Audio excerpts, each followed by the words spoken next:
in Carson City? Yes, we can, Madam Chair. Ms. Lewis is on her way back into the room. Okay, thank you. And then Leslie, would you help me coordinate with things down in Las Vegas, please? I will. And as soon as Levon gets there, let us know and we'll start the meeting.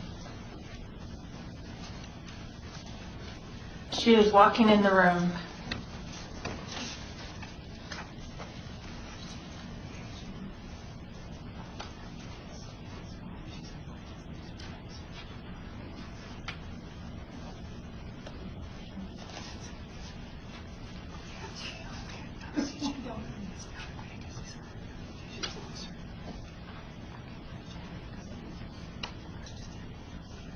I think we're here in the south, Madam Chair.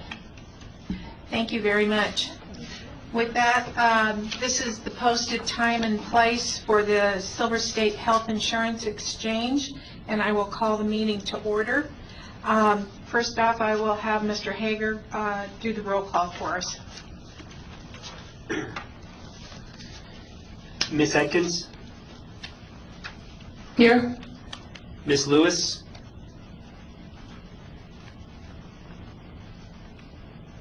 Here. Dr. Klein? Here. Ms. Kerr is absent. Dr. Ford? Here. Director Wilden? Present. Director Mollenkamp? Here. Director Johnson? Director Johnson is absent. Vice Chair Johnstone? Here. And Madam Chair. Present, thank you. Do we have any public comment here in Carson City? Seeing none, is there any in Las Vegas? There does not appear to be any, Madam Chair. Thank you. Then we will move on to the approval of the minutes from April 12th, 2012. Has everyone had a chance to review those minutes?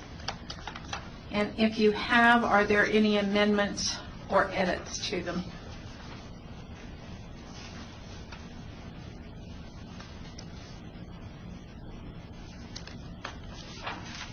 Hearing none, may I have a motion to approve? Lynn Atkins, so moved. Ron Klein, second. All right, thank you. All those in favor of the motion? Aye. Aye. Aye. Aye. Any opposed? Thank you very much. All right, the next item on the agenda is the Executive Director's Report. For the record, John Hager, Executive Director. So this report includes 4 items: the staffing plan, advisory committees, status of requests for proposals, and the board calendar. The interim finance committee met on April 24th, 2012. They approved the addition of 4 positions starting May 1st. They did not approve the rest of the staffing plan. We'll need to go back to IFC at a later date for the rest of the staffing plan. The 4 positions that they approved were the communications officer, and we have hired C.J. Bowden as the communications officer. He began on May 1st. The finance and research officer is Ann Scott. She also began on May 1st. Danny Miller is our administrative assistant that began on May 1st, and our IT officer position was approved, and we're currently in the process of reviewing the applications so we can interview those the applicants. So I'd like to quickly introduce the 3 new staff. Mr. Miller is sitting over on the over the side over by the Athena Cox. Say hi. Hi. Okay. Ann Scott is behind me and to my right. Ann, if you want to introduce yourself. Ann Scott, and thank you, and I'm excited to be with the team. And C.J. Bowden is should be in Las Vegas, I believe. maybe? Yes, Madam President. And Nice to CJ? meet you. And CJ is our communications officer. So that when we add the IT officer, that will round out the current team. The staffing levels will be complete. And again, we'll go back to IFC. One of the things that the board should be aware of, the IFC reduced the salaries for two of the positions, the communications officer and the accounting officer, or the finance and research officer. There is no need to go back and change the board-approved salaries. IFC trumps anything the board does, so unfortunately. But in any event, so we're going to be moving forward. We're happy to have the Ann and CJ and Danny on board. We're getting a lot of things done that we've been putting off, so really appreciate the extra work. The advisory committees, we had 2 advisory committees in the month of April. We ended up canceling 3 of them. The first one was the Plan Certification and Management Advisory Committee. We canceled that one because we were in the process of doing an evaluation of the 10 benchmark plans so that we can choose a single benchmark plan for to determine what our set of essential health benefits will be. We should get that report on June 1st from Aon Hewitt Consulting and be able to provide that to the Plan Certification Committee. I believe their next meeting is on June 11th, and maybe be able to turn that around for the June 14th board meeting if we're really ambitious.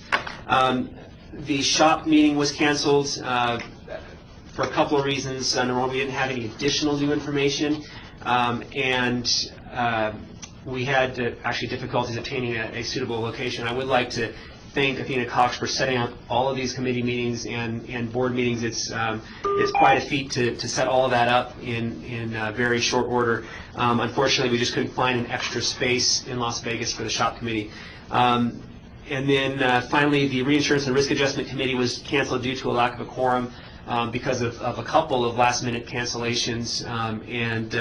So we have the next meeting is scheduled, I think, for June 22nd. The dates and times for the committee meetings can be found on page 2 of the report. And we've scheduled them all the way out to June, trying to get ahead of the scheduling so that we can make sure we get those spaces, get people available. And I believe Athena has recently sent out requests for availability for July, so we're starting the July scheduling already. Request for proposal. Well, we're going to talk about some of the information in the Business Operations Solution RFP. I want to point out that anything that we say here is trumped by anything that state purchasing has. So if I make a mistake here, vendors really need to make sure that they're watching the Nevada State Purchasing website. That site is correct. I could say something incorrectly. So we posted the request for proposal on March 26th on the purchasing website. We had several amendments, several different answers, questions and answers, 305 questions and answers. I believe that is a record for the state of Nevada, and it was a very extensive proposal. There were a lot of questions. There were a lot of, there still are a lot of questions about how the federal government's going to do a lot of things, but I think we've answered them sufficiently. On May 8th, we received 4 proposals. We've received proposals from 4 different groups. Some of them are partnerships. Some of them are individual organizations. On May 15th, the RFP committee will meet to choose finalists, and then the finalists will come back, I believe, on May 30th and May 31st, or I'm sorry, May 29th and May 30th to give vendor presentations. We'll select finalists and move into contract negotiations, and hopefully be able to post this for the July Board of Examiners meeting. It will also go simultaneously to the feds, to CMS, for approval of the contract. The consulting and actuarial services contract, we expect to provide that to state purchasing this month and get it to the September Board of Examiners meeting for approval. And that vendor would replace the current contracts with PCG, RL Carey Consulting, and Aon Hewitt. All 3 of those contracts are scheduled to expire September 30th. It doesn't mean that we won't have relationships with those 3 vendors. It just means that we'll set up new contracts with whoever the winning vendors are. Auditing services, we'll put that out to an informal solicitation. We expect to have that out in July. Statute requires that we have an annual audit of the exchange. It doesn't specify, it basically says an audit of the functions and operations. So we'll get an appropriate auditor to do that. And then marketing and advertising services, RFP will go out hopefully in August, and we'll start them sometime in the fall, starting to do market research, and then full swing into the advertising campaign probably in the spring or summer of next year. The board calendar, I plan on having this as a standing item in the director's report so that you can keep on top of the changes and understand what's coming up in the next coming months. Because it changes so regularly, we have so much new guidance from the federal government, and we're continually getting reports from our vendors.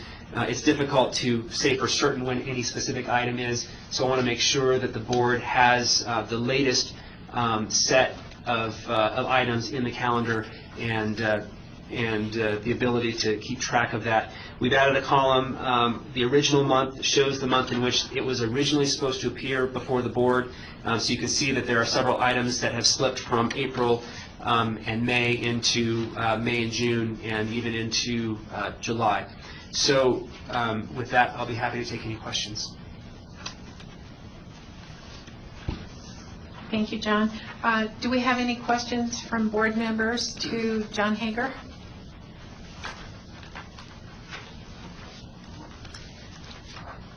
I don't believe so, Madam Chair. Thank you. Well, on behalf of the board, I do want to welcome all the new members to staff, and Danny and CJ. We look forward to working with you and look forward to getting to know you a little bit better. But John speaks very highly of all three of you, and we want to welcome you all on board. All right. Picking up on day 3 of the strategic plan. This would be item number... Chair? Yes. Just before you change, I wanted to let the record reflect that Mr. Johnson is here. Thank you very much. And also, I heard somebody come on telephonically. Someone want to introduce themselves or acknowledge themselves? Doesn't sound so. Okay. Let's go on to item number 5. So item number 5 is day 3 of a strategic planning process. This originally was going to be a 2-day process, but I think it's actually worked out well in this manner. You've had time now to review the items in attachment A, which are the vision, mission, values, and goals that were originally approved by the board in March and then fine-tuned in April. So at this point, we are providing goals, objectives and measures to go along with the goals. It was quite a challenge to come up with measurable statistics, items that would actually measure our progress. I mean, for some items, reducing the number of uninsured in Nevada, there are very specific numbers for that.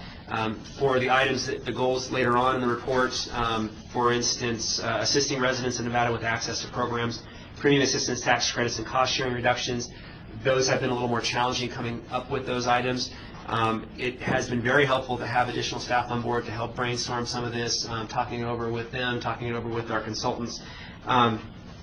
I would like to point out that the enrollment projections that we have in this report are not final numbers yet.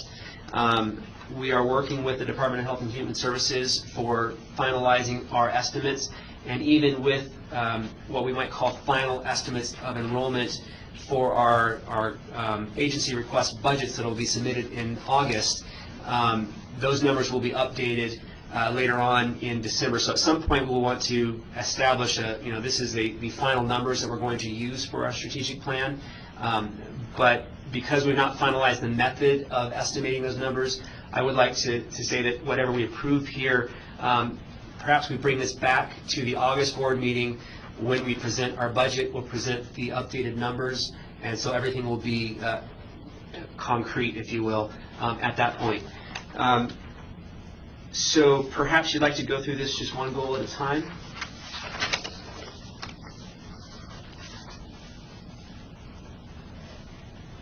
Okay, why don't we start out with the first goal then? Increase the number of insured persons in Nevada. So to increase the number of insured persons in Nevada, we looked at several different sets of statistics. First of all, enroll as many individuals as possible in the exchange. And so these are the calendar year enrollment estimates that we got from the Thomson Reuters study. We expect, again, that this number will change when we settle on a specific methodology with the Department of Health and Human Services. And you can see it starts off fairly low in the first year and goes up from there. You'll notice the first year starts on May 1st, and the subsequent years are on January 1st. The reason for that is because open enrollment will last from October 1st through March 31st for that first year. Anybody that enrolls between March 16th and March 31st, their enrollment will be effective May 1st. So we thought that we would want to include anybody that enrolled during that first open enrollment as part of the numbers for that first year. After that, the latest date that you can enroll is December 7th, and their effective dates will be January 1st, 2015, 2016, and so on. So that's why you see the difference in those dates. The next one was to reduce the number of uninsured in Nevada, and as of 2010, there were approximately 563,000 uninsured in Nevada. You could break that down even further. We expect that there are, in fiscal year 2014, we expect that there will be 320,000 total uninsured that are above 138% of the federal poverty level. If you recall from previous presentations, the Medicaid will cover individuals up to 138% of the federal poverty level. From 138% to 400% of FPL, the board will provide subsidized exchange coverage, and then above 400%, the exchange will provide coverage, but there won't be a subsidy. So from 138% to 400%, we expect there to be 236,000 uninsured, and that is without, I believe that number is assuming that we don't have any enrollment in the exchange. That's before we add the enrollment to the exchange. And I'll have to confirm that. And then 84,000 uninsured above 400% of the federal poverty level. So the goal is to get as many of those as possible enrolled in the exchange. The numbers that you see in item B are the total number of uninsured. So this is kind of a metric that measures the performance of both the exchange and of Medicaid. Item C is to increase the percent of Nevadans insured through commercial, employer, or state-subsidized health care coverage. As of 2010, approximately 78.7% of Nevadans were insured through some form of health insurance, and so we'd like to increase that number to about 90% out in 2017. And if you'll recall from the strategic plan presentation that we provided in March, we talked about a time horizon, 3 years, 5 years, 10 years. We provided a graph. It kind of showed how the enrollment in exchange levels off and the number of uninsured levels off sort of around 2017. While there'll still be some changes, it will be significantly less than it will be in the first couple of years in enrollment. And because the initial enrollment is 2 years out, it made sense to go from, it made sense to use a 5-year projection out to about 2017 for the strategic plan. So with that, I'd be happy to take any questions on goal number 1. Do we have any questions on goal number 1? Jeff Mullican for the record. Just a quick question. When I look at item A, or the measurement for A, it goes up quite a bit from 2015 to 2016. Is there a reason that we believe that there's going to be significant enrollment that far into the plan? Yes, for the record, John Hager, absolutely. In 2016, the state is required to merge the 2 to 50 group markets and the 51 to 100 large group markets. So when that happens, enrollment will open up to an additional segment of the population. So while we will continue to get additional enrollment for individuals and small groups, we are going to expand the size of the small group market from the 2 to 50 group so that it is actually 2 to 100. And so it's a combination of issues of why it would go up, but yes, that is one of the main reasons why it goes up in 2016. Thank you. Do we have any questions from Las Vegas? Madam Chair, this is Leslie Johnstone. Yes.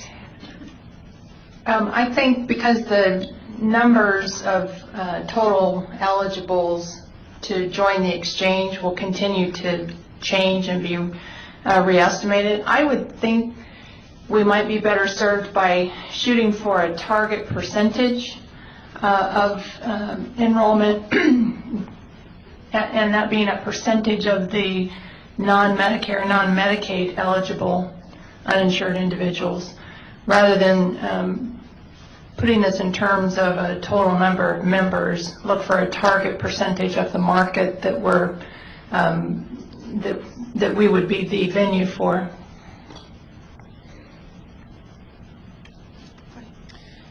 And Ms. Johnstone, is that for item A or B or both? Well, maybe that's a follow-on question. I'm not clear why there are different objectives. If the goal is to increase the number of insured members, can't that be couched as just one objective?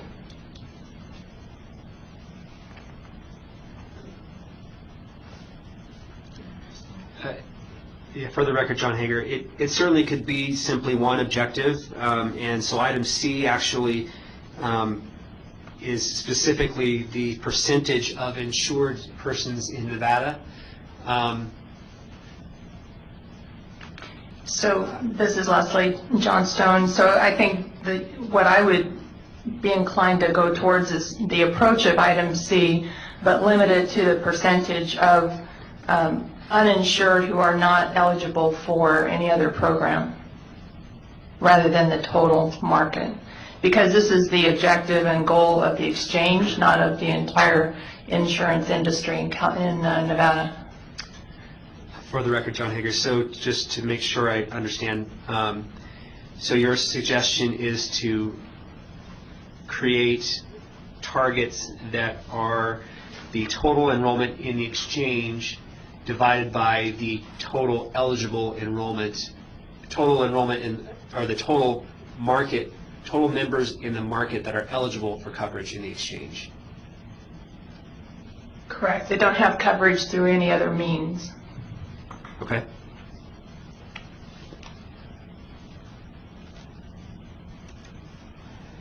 Any other comments from Las Vegas or questions?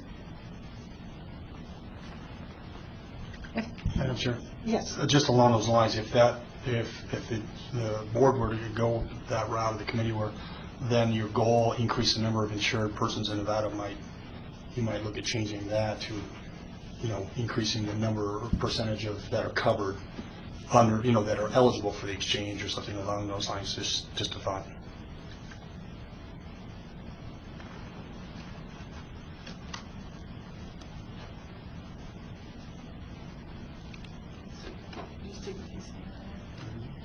I think if I can clarify that, Mr. Mollenkamp, then you're suggesting the goal would increase the percentage of insured instead of the number? Yeah, if I was following what the comments were, that they're trying to identify things that are strictly within the objectives of this group of the health exchange, then it might be more appropriate to have a goal directly what is the exchange trying to accomplish as opposed to the overall industry. I think that's what I was gathering from the comments. Madam Chair, Lynn Atkins. Yes.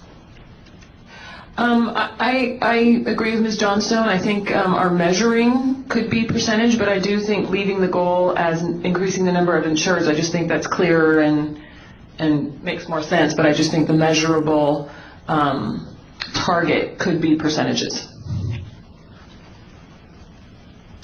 Thank you. I have one question for John on this too.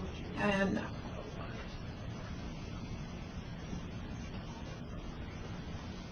John, when you're looking at the objectives, item B, where at the end of 2017 you still have 253,000 that are uninsured, what is that population?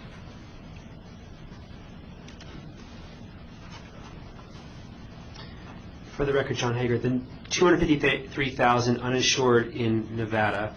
I believe that includes all uninsured. It's, if I can remember right, both those under age 64, those over age 64, those who are eligible for Medicaid, those who are not eligible for Medicaid, eligible for coverage on the exchange, those who may be offered employer coverage but have declined employer coverage, whether it's small group or large group, so total uninsured in Nevada. I guess my question comes, if the mandate stays in place, doesn't that number eventually, unless you're an exempted group, wouldn't that eventually go down to zero? For the record, John Hager, I don't think it will ever go down to zero. It's difficult to say for certain. The mandate charges a penalty of approximately $95 to $90, something like that, for the first year that you don't have coverage. And for each month that you have coverage, you reduce that penalty by 1/12. So on a per month basis, it's about $8 or so per month. When you get into 2015, I believe it goes up to $300 and something, and then it goes up to just above $600 in 2016. So when you divide that by 12, you're really talking about a $50 penalty per month.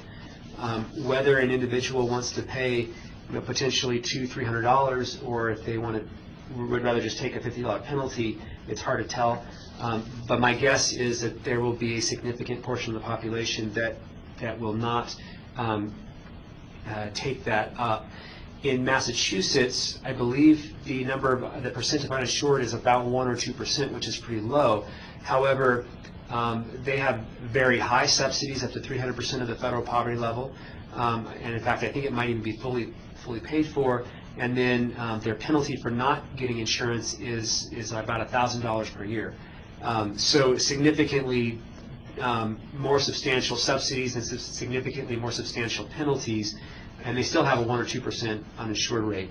Now, whether it stays at 10% here or not, it's difficult to tell. But I don't think that we'll even ever get down to 2%. So again, hard to say what we get to. Thank you. Do we have any other questions or comments on goal number 1? Madam Chair, Yes. Mike Wilden for the record. Just a little bit on uptake. We've been working with John and the staff a little bit, and I think it might be beneficial to talk about uptake rates just for a second. So we, as John indicated, we've looked at a number of studies on what the uptake might be, and what I try to oversimplify what uptake means.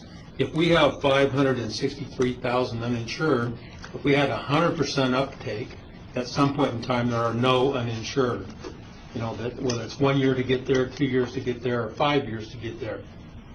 So the sources we've been looking at, from the low side, the Congressional Budget Office shows an uptake of 29% the first year, which means roughly a quarter, or 30%, whichever one you want to round to, of those 563,000 people will either go to Medicaid for coverage or to the exchange for coverage.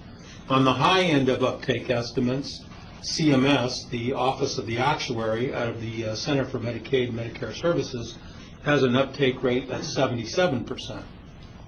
So, here's two very bright organizations, in theory, that have totally different uptake rate assumptions or calculations. And so, again, uptake is, of those 563,000 Nevadans that don't have insurance, if the Affordable Care Act stays intact as it is today, people will go somewhere, and smart people are either saying 3/4 of them in 2 years are either going to the exchange or to Medicaid, or as low as 30% are going to the exchange and Medicaid. And what I think we're saying in these numbers here, John's numbers and our numbers are very close. We have some tweaking to do, as John said. We're believing the uptake will be in the 44 to 54% rate in the first couple of years. In other words, about half of the uninsured will move somewhere, so there'll be an uninsured rate of between 10 and 12% after 2 years of work. I agree with John that I don't think in a perfect world you'll get to zero uninsured. You will always have, for whatever reasons, churn, unaffordability, those kinds of things. I think it would be a perfect world for Nevada if we were at 5 or so%. Even CMS doesn't have a 100% uptake. You know, at 77%, if you apply their 77% to our 563,000, which is 21% uninsured, you still would end up with somewhere around a 6% uninsured rate, 6 or 7% uninsured rate in Nevada. So it's the dynamics of how fast do you think you're going to get by what date. And I just would want to comment on this stuff where people are talking about the changing numbers to percentages. I think it would probably be important for the exchange. I understand the uptake percentages, but at some time you will want to know your number of enrolled people. I mean, that's part of forecasting your budget and where people are going to go and, you know, those kinds of things. So percentages are probably important, but you also will want to track, I would think, members or enrollees or whatever you're calling them. I don't know how that applies to all John's budgeting, but he will have to know people to do some of the math rather than percentages. Well, and further comment to that, and as we further discuss Ms. Johnstone's suggestion, maybe it would be good to look at the federal reporting guidelines, because that may be based on enrollees, and we probably should be probably consistent with that as well. So maybe we do, you know, percentage together. Lavon Lewis for the record.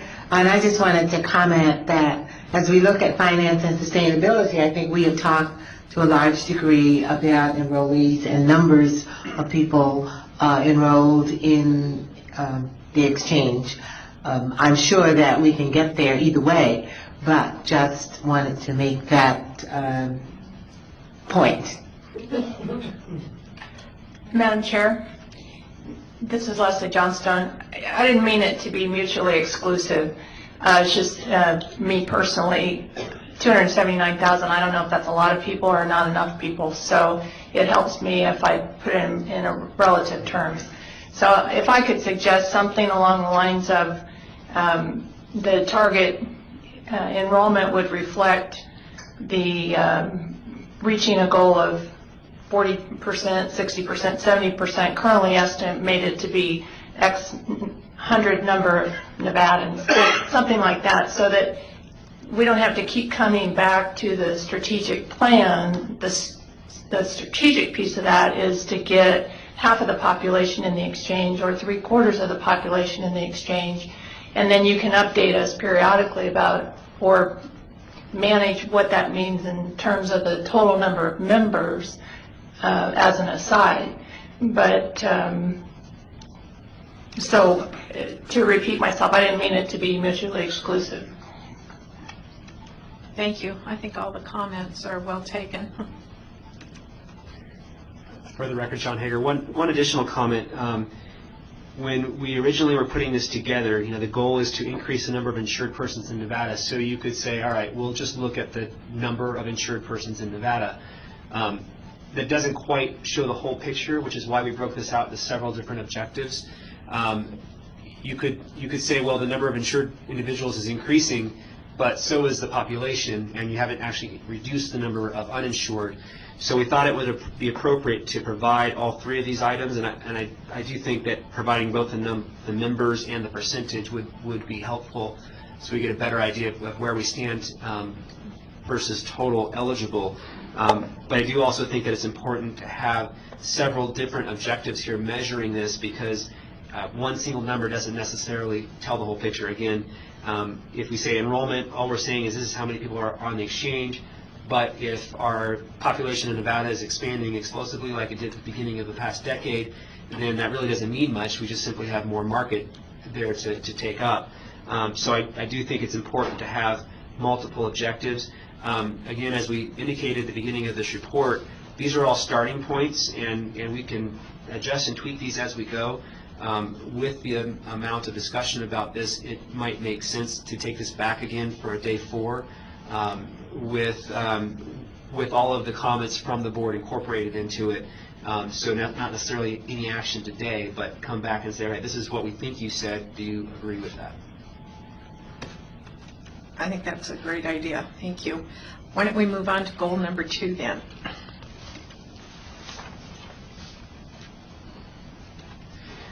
Goal number 2 is to facilitate the purchase and sale of health insurance.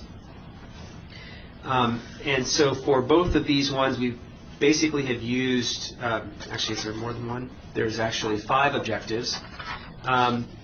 So the first item is to ensure the enrollment process through the web portal is of user-friendly design and provides a client-centered experience for customers. So we offer a number of different things that we are going to do to ensure that it is user-friendly and client-centered. And then we would expect to do a satisfaction survey after the web portal enrollment process to determine if that it really does meet the expectations of the public.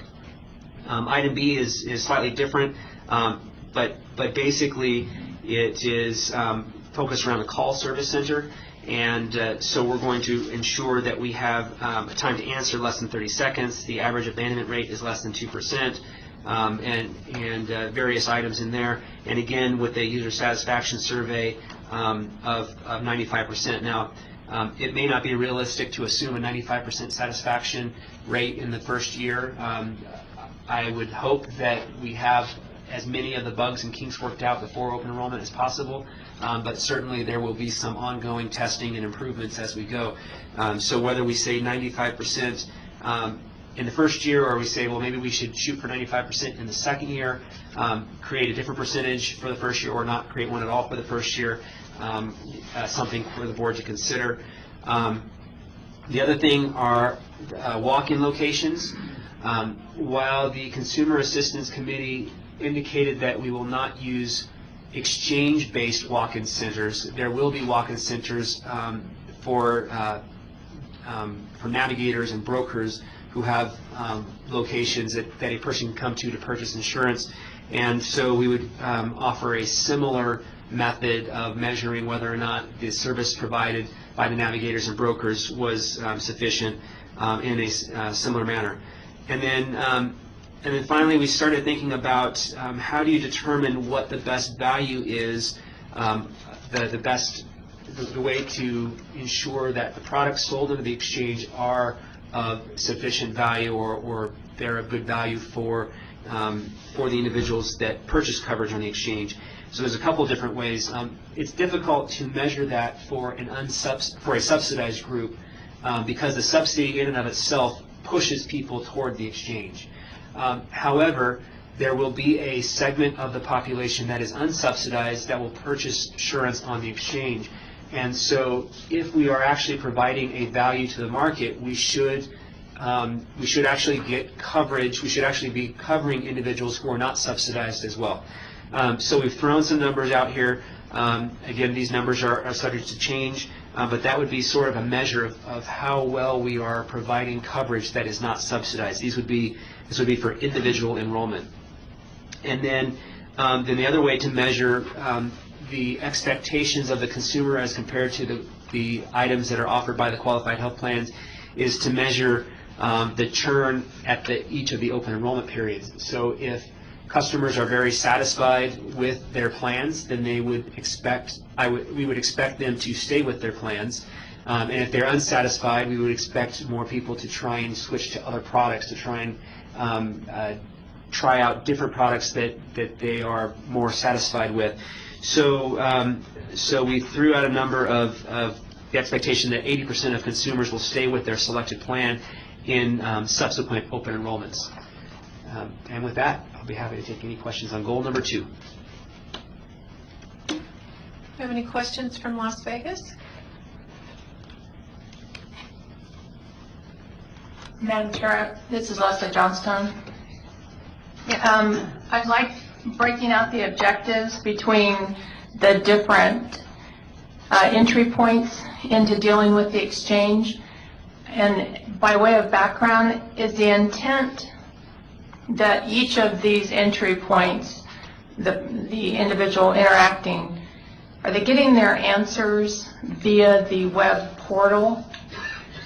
And where I'm going with that is, do we need an overarching objective of making sure that no matter how the individual accesses the exchange or the enrollment process, that they get the same answers? For the record, John Hager, the intent has been that no matter how you access the exchange, it all at some point goes through the web portal. So obviously if you're in your living room on your laptop, you go through the web portal. If you call up the customer service center, they should be doing this through the web portal. And so they are providing you theoretically the same information that you could get online. The idea of having the call center is you may not be able to get to a web service, but generally people can call a toll-free number. And then, of course, for those that prefer to have face-to-face experiences with navigators and brokers, they will also access the information on the exchange through the web portal and sign people up through the web portal. The reason why we have to go through the web portal is it provides a single place to enroll so that we can have proper calculation of the subsidies and can funnel people to the right places where they need to be. So it may in fact make sense to have an overarching objective. I don't know if you would want to say a 95% user satisfaction rate overall, or some other method to calculate that.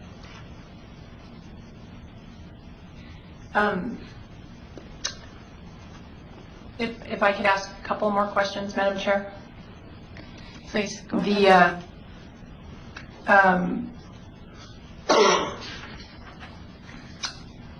The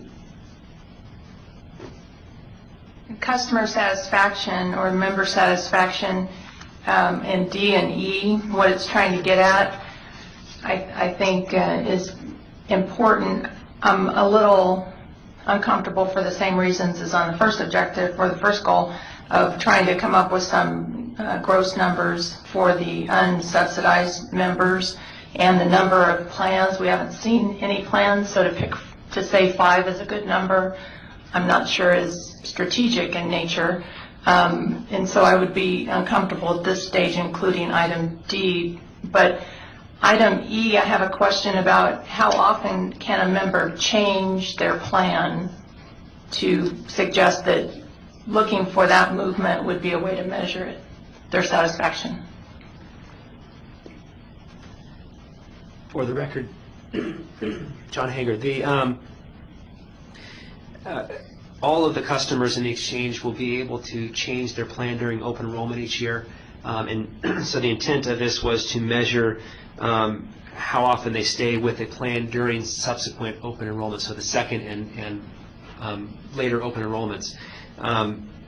There are other opportunities to change plans. I don't know exactly, I can't remember off the top of my head exactly whether if a qualifying event allows you to change your plan or if it simply allows you to add for instance, a birth of a son.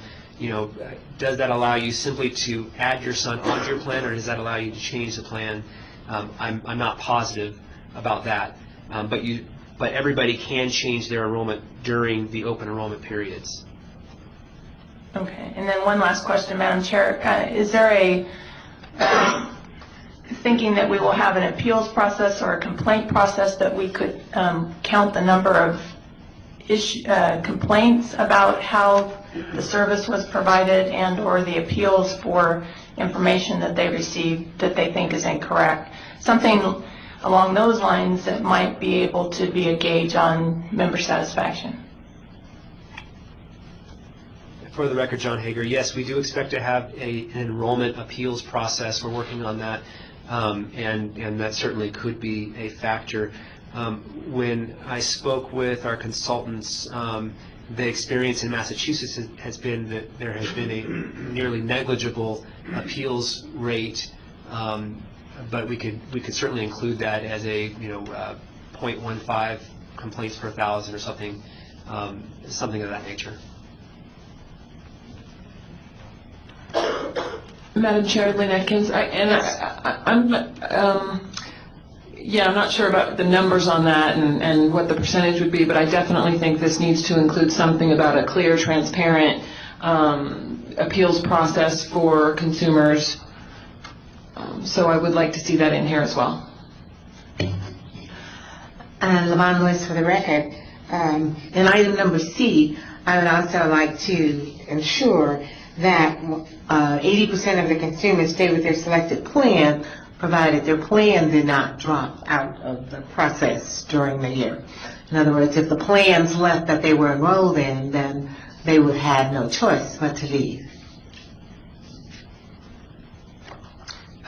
For the record, John Hager, just to confirm, that is for item E? Yes. Yes.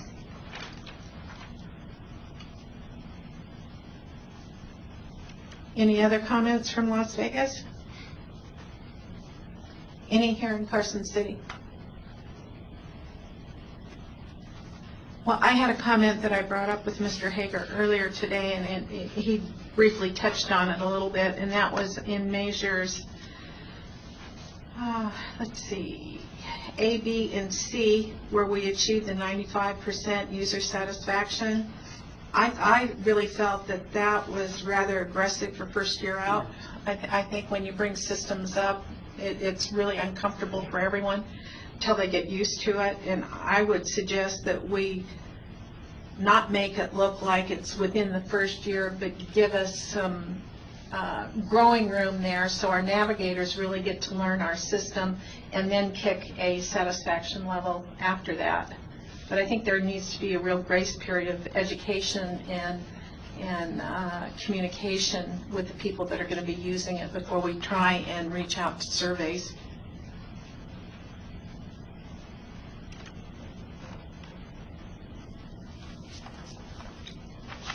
All right, if there aren't any other comments on goal number 2, let's move on to goal number 3, which is to assist qualified employers in the enrollment and purchase of health coverage and the application for subsidies for enrollees.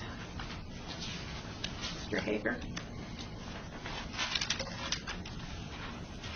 So for goal number 3, we included 2 objectives. One was to enroll as many employers in the SHOP exchange as possible, and then the second was to ensure the enrollment process through the SHOP exchange is a user-friendly experience.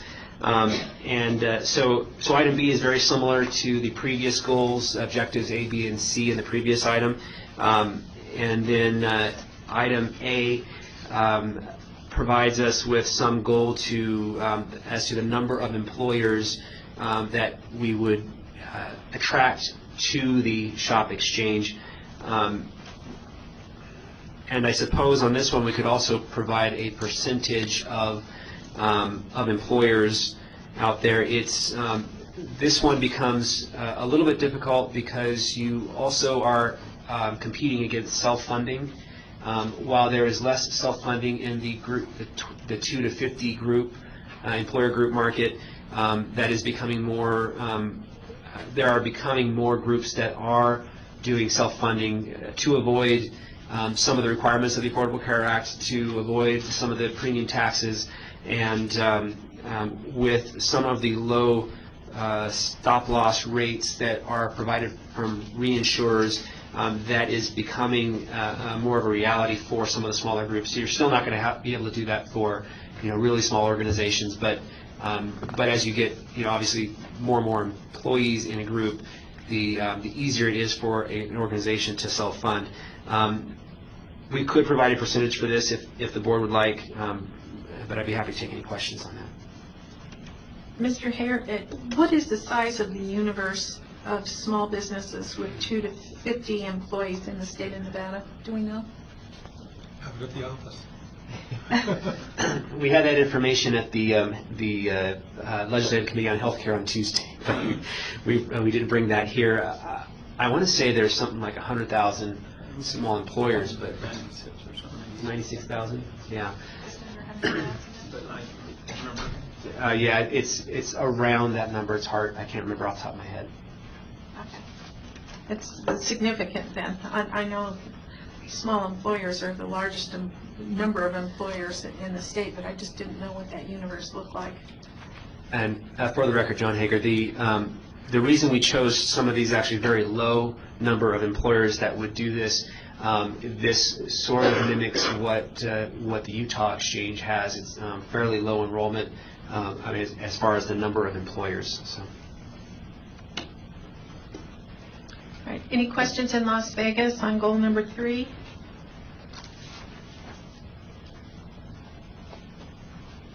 Madam Chair, this is Leslie Johnstone.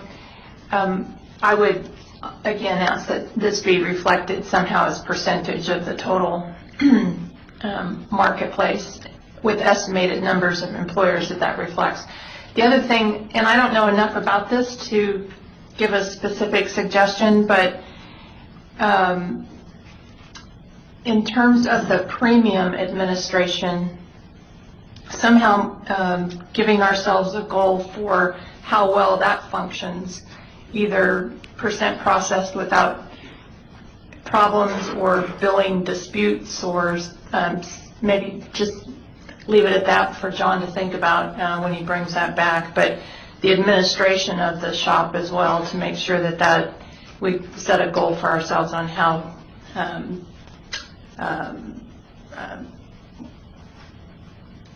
error-free that could be.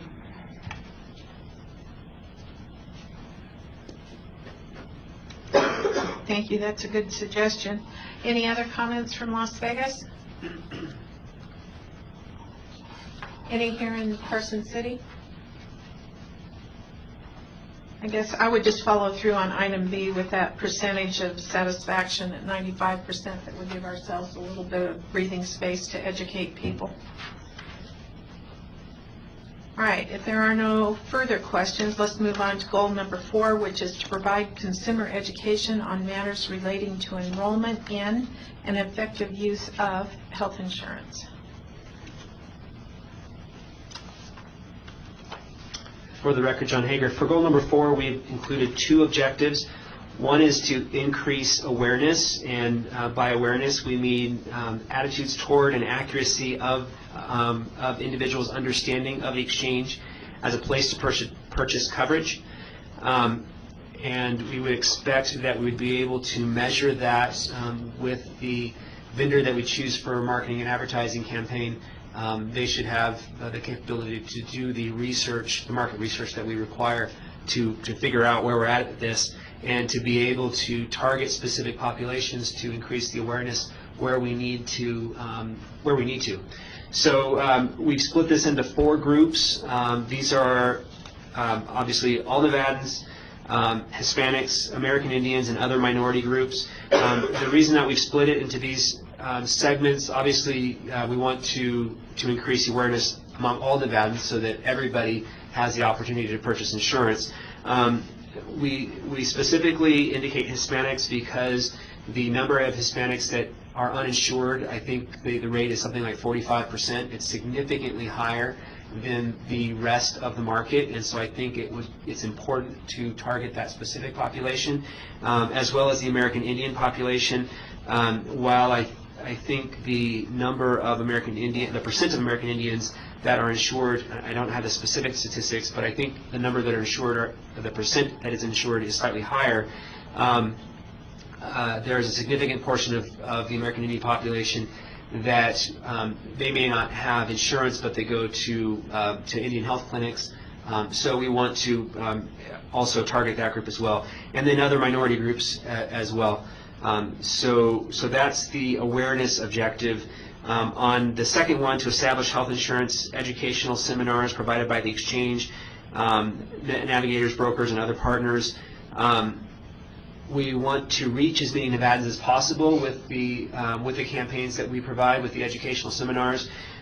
So we've set a goal of 20,000 Nevadans for attendance, and while it seems like it's a small number when you compare that to the 500,000 people that are uninsured, that will be a significant challenge to reach that number of individuals. In my previous job, I think we reached 7,000 people in the space of about 3 to 6 months. and that took a significant amount of staff time. Now, we will have assistance from navigators and brokers, but basically we're multiplying that number by 3. I hope to make it higher than that, but I don't know if it's realistic to go much higher than 20,000. And then for those, we would do surveys again, lots of surveys, to determine how comfortable people are following the survey and with the purchase of insurance. With that one, I would think that we would probably want to keep the 95% in the first year. It should be a measure of that specific seminar rather than their comfort as we go through the process.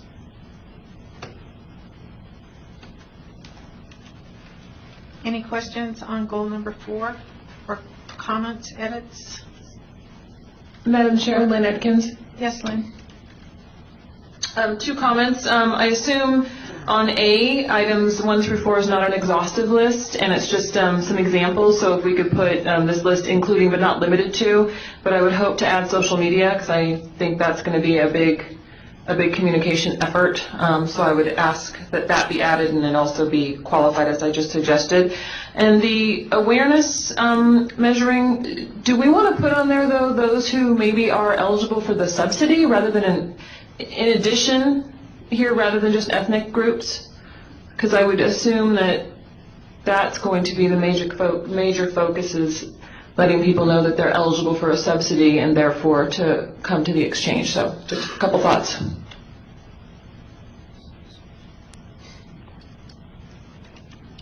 Do you want to repeat that last one, Ms. Atkins, again? About the subsidy? Sure, Thank you. Sure, I just thought that maybe reaching 50% awareness in the following groups, I would think one of the groups should be those eligible for federal subsidies. Now we got it. Thank you. Good suggestion. Mr. Mullenkamp? Just a general observation, Madam Chair. When I look at this, and I'm sorry I wasn't at the first meeting when this was introduced, but it seems to me we almost have performance measures built into our strategic plan. I mean, they're almost on the edge of a performance measure when I look at these because we're trying to target our output and the quality of our services, which very much is akin to what we look like performance measures in the performance-based budgeting system. One of the things I don't see in here at all that we have been asking agencies to use in general is efficiency measures. There's really nothing in here that talks about how efficiently we're carrying out our duties. And I think maybe we might want to look at 1 or 2 along those lines because if I understand correctly, the costs of running the exchange all get passed on to the consumer at some point in time. And so the effective cost of how we do it or how efficient we are is probably something that we should take into consideration. Since you're more proficient in this than we are at this point in time, can you give some examples of how we might look at that objective? Certainly. I mean, I haven't looked at it in this context very carefully, but I would think that one of the things that I understand is you're going to be a cost per eligible that's passed on to the individuals, and that cost per eligible will be the cost of running the exchange, operations, infrastructure, et cetera. And so maybe a cost per eligible might be something that you might want to put under consideration or something along those lines. I would imagine PEB would be instructive for how we've done that because their costs ultimately are there as well. But what I'm looking for maybe is consideration of maybe 1 or 2 measures that identify how efficiently we're carrying out our duties in that the consumer ultimately bears the cost of that. Great suggestion. Thank you. Any other comments here in Carson City? Any further in Las Vegas? If I could, Madam Chair, this is Leslie Johnstone. On item A, I'm a little uncomfortable with the second sentence wherein it includes, awareness includes attitude toward and accuracy of the understanding. I don't think the exchange can control somebody's attitude, so that seems like a lot to put in as an objective. I would like to leave the focus at the awareness and understanding rather than including the attitude towards. Would be a comment on number A. And then a question in the measures for A, That 50%, just where that came from. I mean, I wouldn't know if that's a high or low number, but just curious if that's based upon other markets or other exchanges. For the record, John Hager, and I wouldn't really know if 50% is a high or low number either. We did some research on awareness campaigns. We looked at a few different items, and there's a couple of things. From what we understood, marketing companies often measure the attitudes, not only the accuracy, but the attitudes of the individuals. And that's important for an organization. Not only do they need to know what that organization is offering, but that they feel comfortable in going to that organization to purchase what they sell. While we can't control that, we can't necessarily control that, but we can influence it by our advertising campaign and how we do that. But we could take out the attitudes as toward it, as long as I do think we do at least need to keep the accuracy. As far as 50%, I haven't seen any specific numbers for other state exchanges. We did see some numbers regarding specific advertising campaigns, and I don't recall exactly what those campaigns were, but over a space of 3 to 6 months, some of the campaigns went from 25% awareness to 50%, or 25% to 75%. 50% seemed like a middle-of-the-road number to use. Thank you. And then one last question, Madam Chair, on item B, or comment rather. I appreciate what Sean's saying about the logistics of trying to reach 20,000 individuals, but I, again, on this one would like this to be in the context of a % of the target population that we're going after, because I think that would help us judge if we have gotten relationships with enough navigators and enough brokers to help us reach that target, that percentage of that target market. And that's all my comments, Madam Chair. Thank you. Are there any other comments from Las Vegas? Madam Chair, Terry Johnson for the record. Yes. I just wanted to echo Ms. Johnstone's sentiments about the inclusion of references to attitudes. That struck me as interesting as well, that we might want to take a further look at.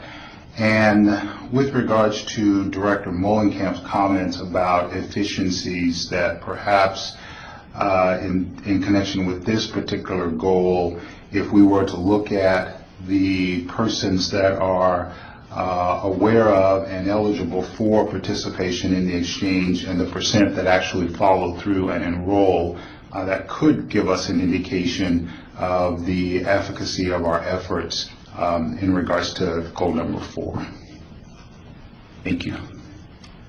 Thank you. I appreciate your comments. Anyone else? All right, there being none, let's move on to goal number 5, which is the last goal, which is to assist residents of Nevada with access to programs, premium assistance, tax credits, and cost-sharing reductions. For the record, John Hager, this one we had the most difficult time coming up with the objectives and measures. We had 2 objectives. The first one is to ensure all navigators and qualified brokers understand premium assistance, tax credits, and cost-sharing reductions. And so in this one, we propose that we conduct random testing of navigators and qualified brokers, ensure that 90% of navigators and qualified brokers can pass the test with a score of 95% or better. The idea of these tests would not be to penalize, but to help inform and educate.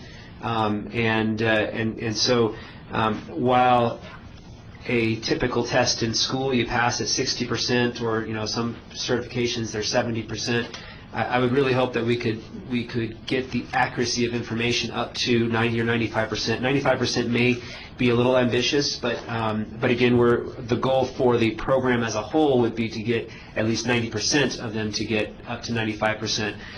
There would still be 10% that would not necessarily meet the 95%. Again, this would only be for educating the navigators and brokers and providing assistance so that they can understand the programs better. And so for this one, we are certainly open. Well, let me correct myself, we're open to any comments that you have, but for this one especially, the percentages may not be the best set at the best point. We'll certainly look at those. The second one is the web portal will provide the eligible premium assistance tax credit for individual consumers. And for this one, the measures were to ensure the web portal downtime is less than 1% and ensure the time to determine simple eligibility scenarios is less than 15 seconds. Now, when we wrote this part, the 15 seconds, we were thinking that you input in your information, it goes to the eligibility engine, which goes to the federal data hub and comes back. I mean, you would think an automated system should be able to come back within a matter of seconds. What we have started to hear is that it may take more like a day. I'm concerned that the web enrollment process is not seamless if it takes a day or 2 days. So this 15 seconds, as we get a better understanding of what the federal data hub can do, what the eligibility engine can do, and all the other eligibility requirements, which are still up for discussion from the feds, this time frame will have to change. I do think it makes sense as a goal, not necessarily 15 seconds. It could be a day. It could be 2 days. I would hope that we eventually move toward an automated process where it only takes a few seconds. People want their services now rather than having to wait for it. So with that, I'll be happy to take any questions. I'll start in Levon Las Lewis. Vegas. Levon? Yes. Well, I wanted to comment on the can pass the test with a score of 95% or better. I think that that is a good goal. I don't think we want to have people who cannot pass the test giving information to other people and giving them inaccurate information. So I don't have a problem with the 95%. I mean, qualified workers and navigators passing the test at 95% or better. Madam Chair, Lynn Atkins. Yes. I have just 2 questions. I also don't have a problem at all with the 95%. The random testing sounds like that would just be complicated to manage. And so and I know we have not addressed that yet in the Consumer Assistance Subcommittee, but the licensing and certification of navigators and brokers, and it would seem to me that, yearly, as it says here, yearly education and maybe a yearly exam for everybody would just make more sense and might be easier to manage. So I just wanted to make that comment. And then under B, measures, the web portal downtime is less than 1%. 1% of what? Unless I missed that. But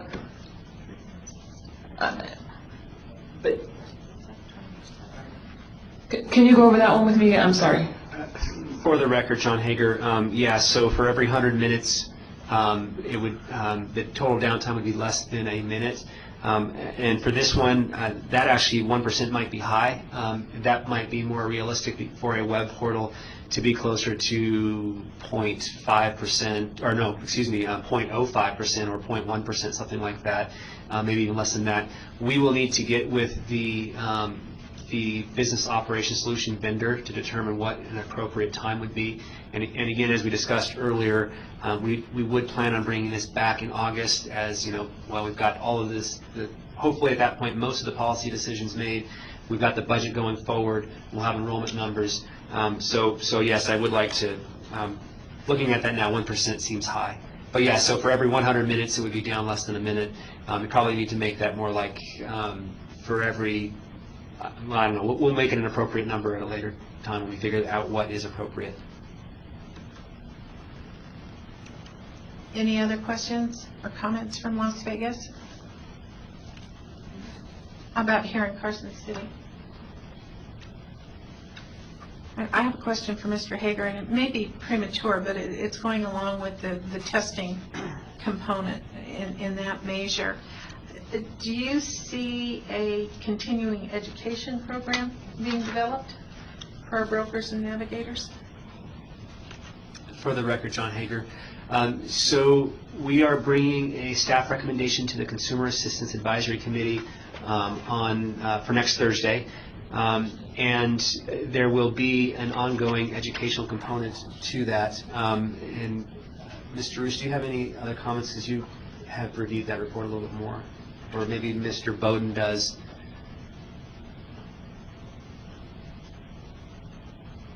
Do you have Mr. Bowden come to the table and tell us if he has any information on that?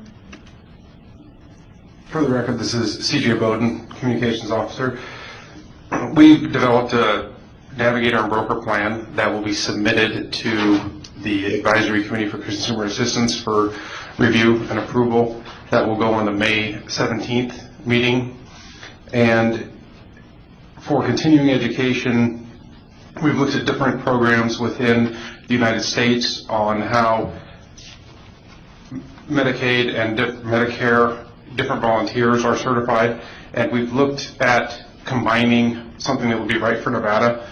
We're looking at an initial training period, and this is all prematurely because it hasn't gone to the Consumer Assistance Advisory Committee yet, but we're looking at an initial training period of approximately 2 days for education and outreach brokers, 2 8-hour days, and for enrollment brokers it would be a 3-day, 3 8-hour day, with the last day concentrating on web portal usage and relaying the information on how to use the web portal. Then every year they would go through a 1-day recertification. It would actually be 2 different days, one in the spring and one in the fall, just to refresh their memories, and at each of these points they would take a test so that we can measure their level of understanding of the information.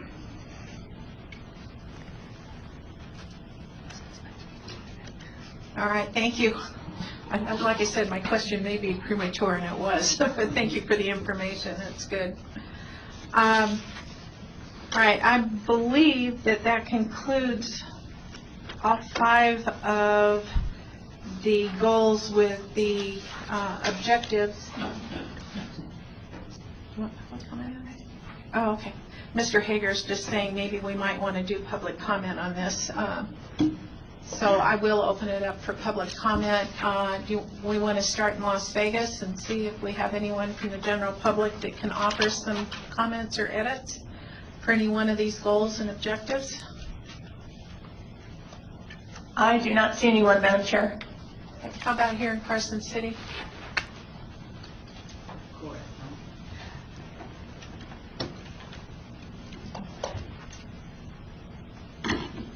Identify yourself for the record, please. Yes, I will. For the record, Elise Moss-Bedecker, and I have questions on the strategic plan. As I was reading this last night, I did have a lot of questions, but a lot of them were answered today, and I want to thank you for that. But I wanted to definitely speak about the goals, because coming from a management background, the purpose of goals is to motivate attainment towards a mission.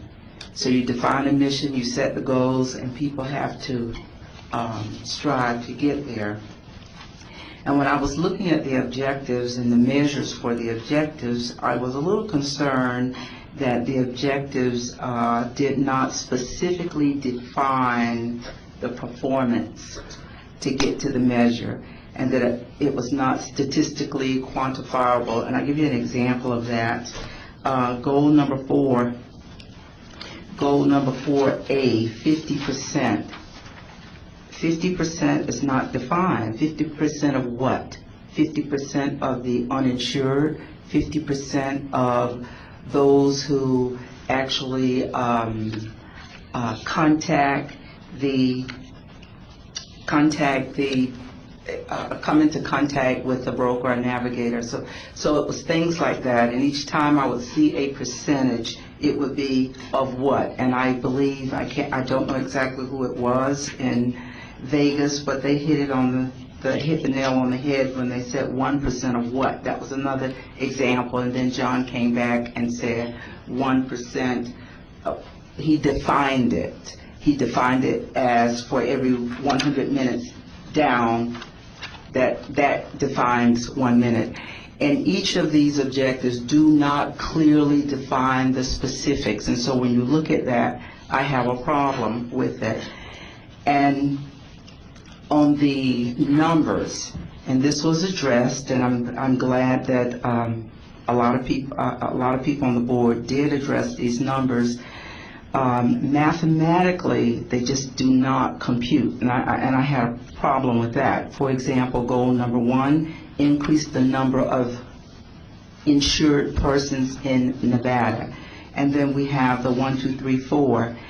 And I look at this, and in January 1 of 2017, if we have 279,000 members, if you subtract that number from the total number of uninsured, and that 563,000 is really our baseline, because that's the number of uninsured people as of 2010 in Nevada. If you subtract that 279 from the 563, you come up with 284. Mathematically, you come up with 284. But then when you look at item B of goal number 1, when you want to reduce the number of uninsured in Nevada, January 1, 2017, you have 253,000. And so there's a 31,000, difference there. And so when you're looking at this and you're trying to make sense of it mathematically and statistically, it's not adding up. And so I would just hope that when you go back and you look at this and you put the measures for the objectives, that you would define it to be quantifiable, so anybody looking at it will be able to follow it and know that it has some credibility without question. Thank you. Thank you, and I appreciate your public comment and your continued interest in our progress. Thank you. Any other public comment here in Carson? All right, we have one more person coming forward.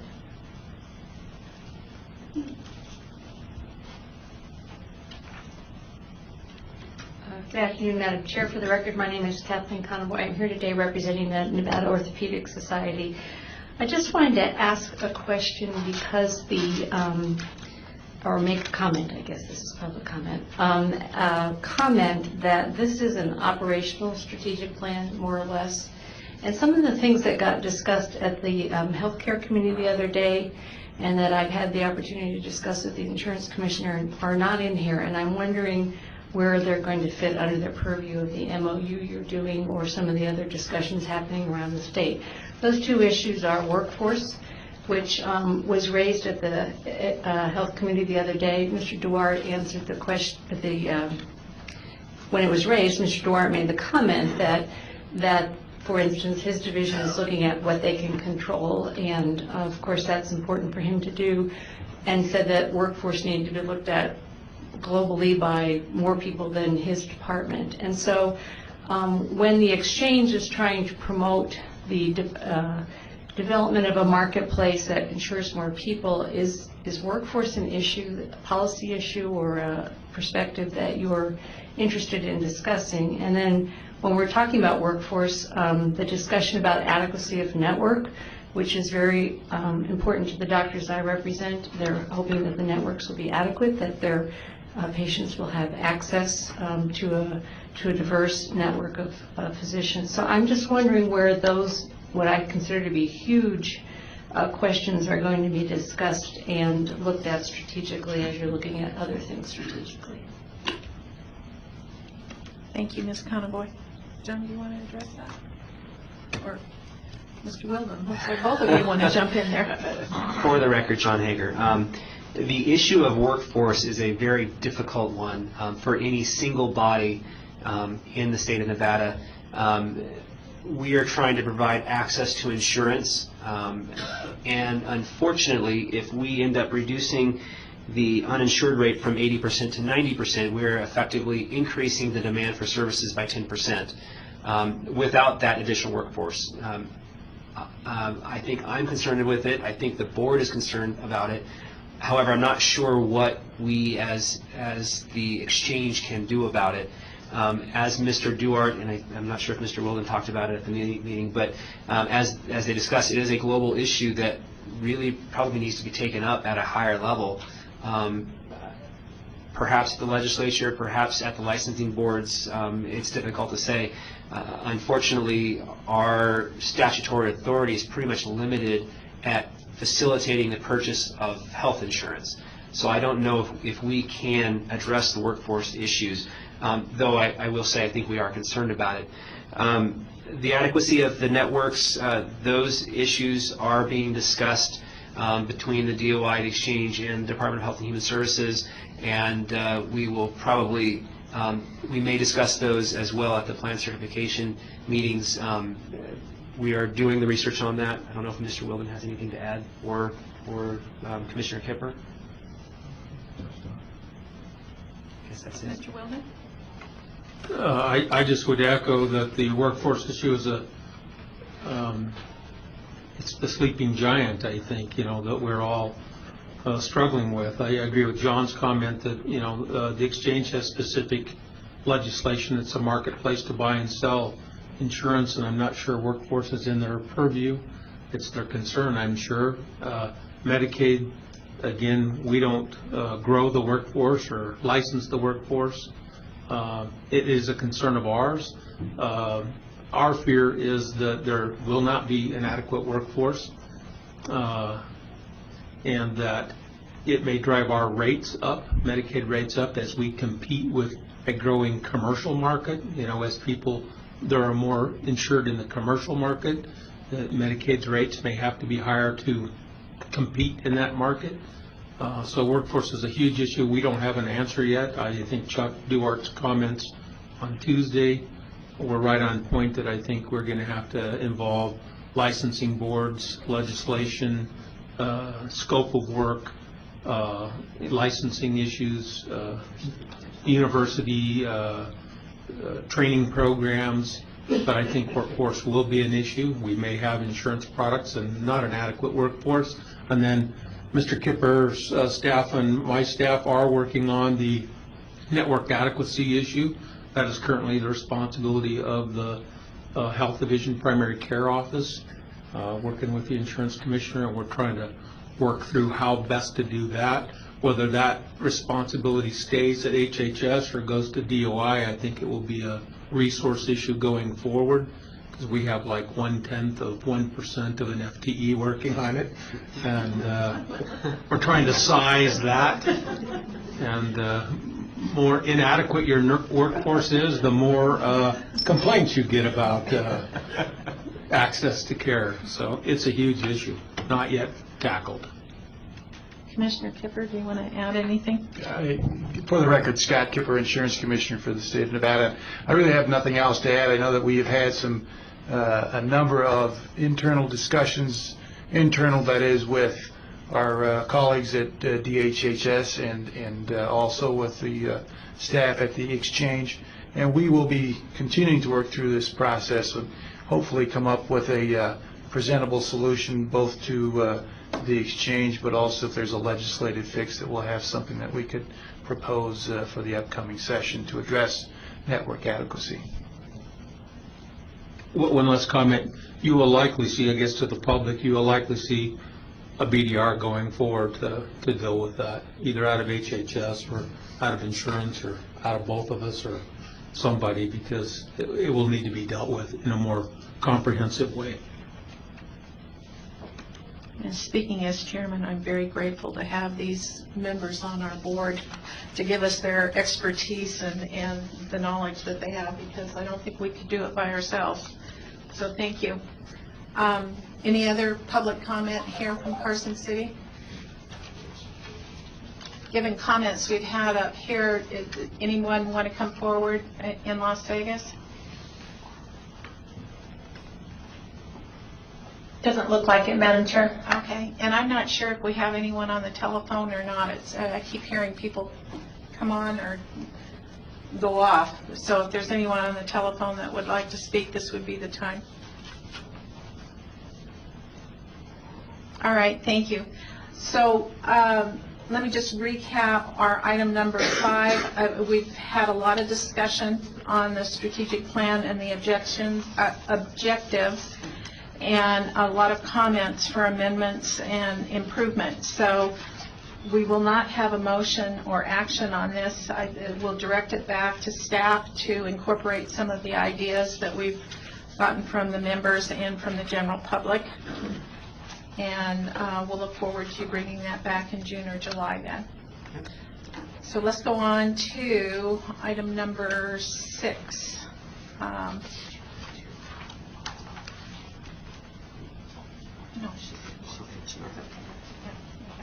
So let's go on to item number 6, which is the discussion on some changes or possible changes to the bylaws. And I'm going to have Mr. Hager do the overview on that, and then we can have some discussion on that. For the record, John Hager, this report has basically 3 separate recommendations.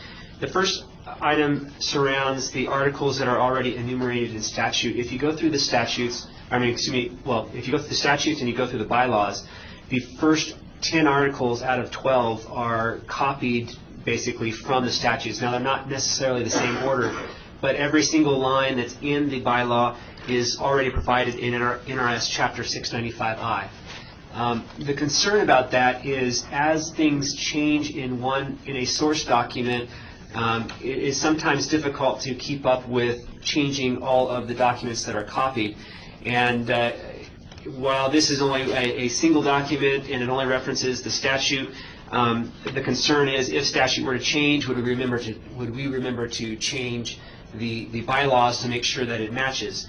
The other concern about that is in Article 12, it indicates that the board can change these bylaws at any time, and through a majority of the board. Now, while that is true, while the board can change the bylaws, they can't change the statute. So if you copy the statute, while you can change the first 10 articles and rearrange them, you can't change the meaning of any of those specific items because they are in statute, and that requires, obviously, the legislature. So we've provided 2 separate attachments. Attachment A includes the bylaws as they currently are with some updates and then the changes that we provide for recommendations number 2 and 3.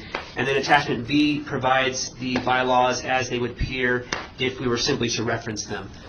We leave it up to the board to decide whether or not the board would like to continue with the entire 12 articles or if you would simply like to reference it. I will say that one of the advantages to having them rewritten in the bylaws is that it emphasizes them in a different location. So you'll need to weigh the pros and cons on whether or not you want to include all of them so that those items are emphasized, or whether you want to refer to them in the bylaws, or you want to refer to the statutes from the bylaws. For the financial disclosures, this one became more complicated than we expected it to. The latest regulations that were issued in March, they are Title 45 of the CFR, Section 155.110, require that the board establish financial disclosure policies.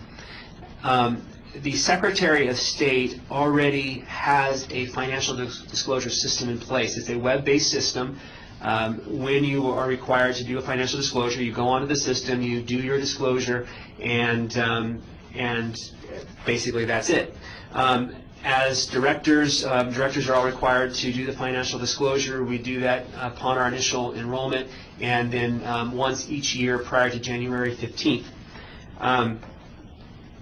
Because this is a new requirement, we could ask the board to go onto the web portal to just as any other elected official or appointed officer would. Now, NRS only requires you to go onto the website to do the financial disclosure if you're making more than $6,000. And as your pay is fairly meager for being on this board, you will not be making that $6,000 per year. You're not required by statute. But if you were to go onto the web portal and input your financial disclosure, because we are 6 months past or 8 months past the time you were appointed, if you select an initial appointment or if you select an annual appointment that was 4 months ago, the web portal would come back and say you owe several $1,000s in civil penalties. Now, the Secretary of State would likely waive that penalty. They do waive it in cases where it was unintentional, where there was a change in circumstances, things like that.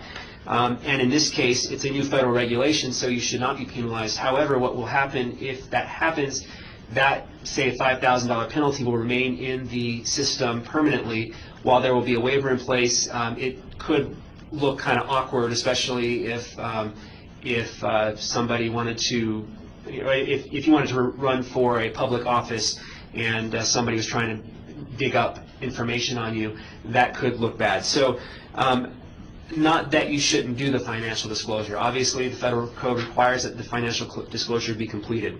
So what staff is recommending is that the board, within 30 days of today, so by June 9th of 2012, each voting member of the board fill out the financial disclosure that is provided in Attachment C, I believe. Let me double check.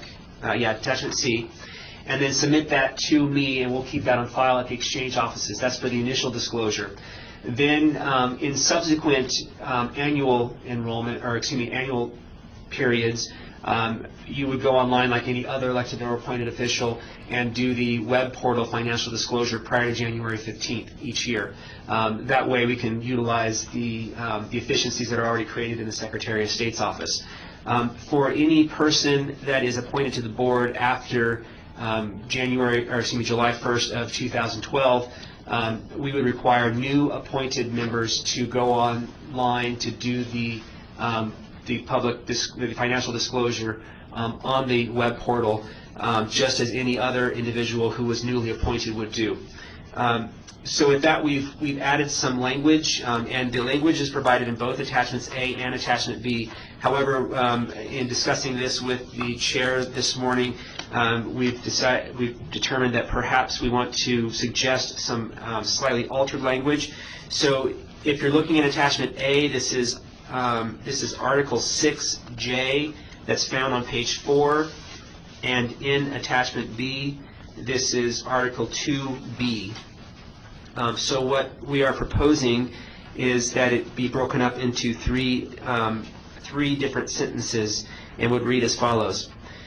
Members appointed prior to July 1st, 2012 shall complete their initial financial disclosure prior to June 9th, 2012 and submit it to the Executive Director.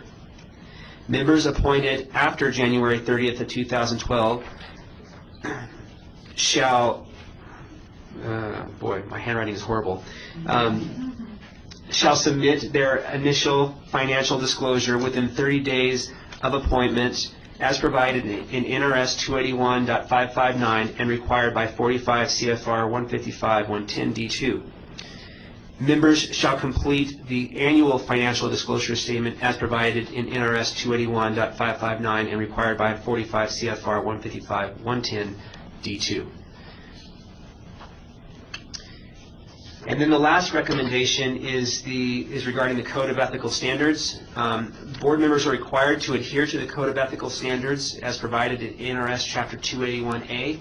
And I believe that has been referenced in the handouts that was provided in October, probably to the board packet that we get from the AG's office. However, it probably should be referenced in the articles that members shall follow the Code of Ethical Standards as provided in NRS 281A 400 through 480. And so that is also provided in Article 6 of Attachment A or Article 2 of Attachment B, and a copy of that language is provided in Attachment D. With that, I'll be happy to take any questions. So if I might, I'm going to ask Dennis Belcourt, who is with us here from the Attorney General's office. I discussed some of the changes to that financial disclosure because I didn't want to have any concerns, say, a year or 2 years from now, that the initial members of this board did not comply with Nevada statute for their financial disclosures. And so hopefully he's helping us put some of the technical language together with what John has read to you today. Thank you, Madam Chair. Dennis Belcourt, Deputy Attorney General, for the record. John did run by me the proposed language, and I think it provides a necessary clarification. I would reserve interpretation of the bylaws as proposed as to whether, it's clearly a portal-driven issue, because when you go on the portal for the disclosure, you have to you may be shown as in violation of the law. Whether you're actually in violation of the law is another matter, of course, because this is a bylaw after all, but it is a necessary clarification to give everybody guidance on how to comply with the bylaws, and that and to make sure that they do not encounter any problems with the disclosure requirement as such.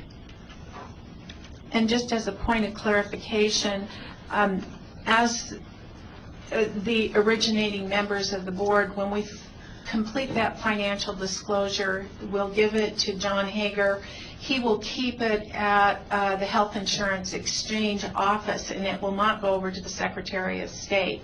Anything thereafter will go to the Secretary of State.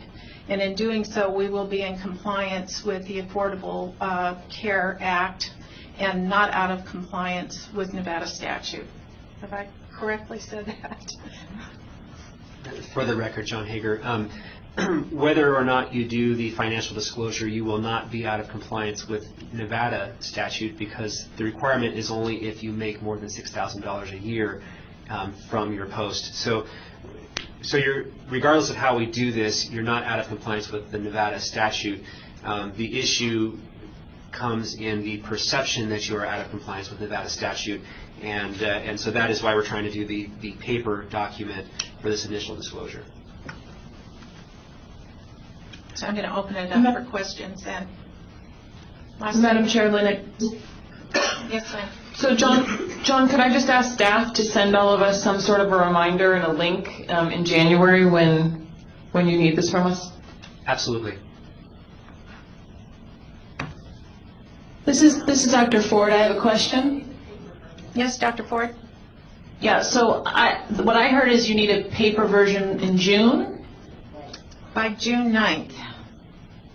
And it is an which attachment is it on this? It's attachment C. Attachment C, and it starts at, I think, page 12. And what it is it's a copy of the Nevada Financial Disclosure Statement. So if you complete that form and get it to John by June 9th, if this action passes the board by motion and vote. Madam Chair, Lynn Atkinson, I guess just to clarify, my request was for a reminder in January, whatever we need next year. For the record, John Hager, we've already got it on our exchange out annual calendar. We'll provide the reminder in December, so you have plenty of time to do it, and we'll probably do a second reminder in early January. The requirement is that it be done by January 15th, so we want to make sure we can give the board plenty of time to do that. Any other questions from Las Vegas? How about here in Carson City? I don't think so. Okay, so we actually have 3 items on for possible action. First is item A, which is the elimination of the articles that are already enumerated in statute. Let's open that up for discussion.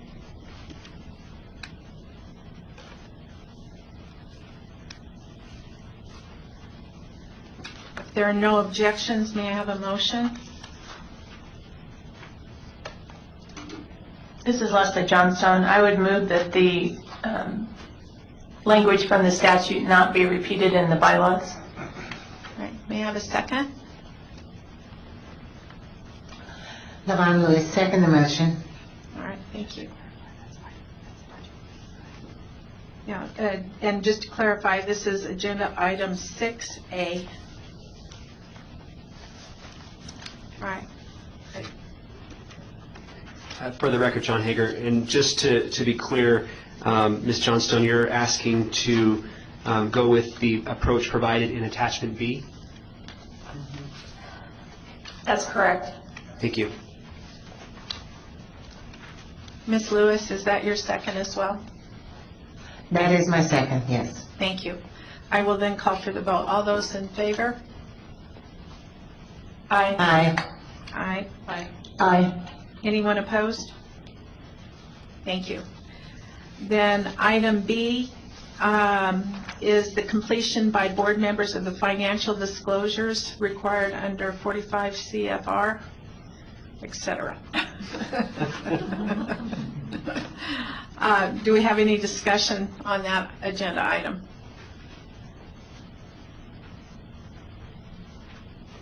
If not, I'll entertain a motion with the amendments that we previously discussed.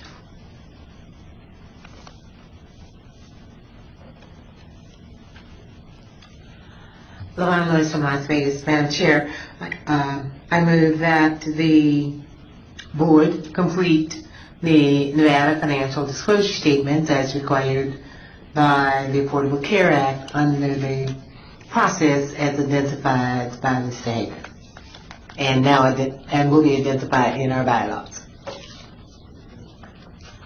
Thank you. Do we have a second to that motion?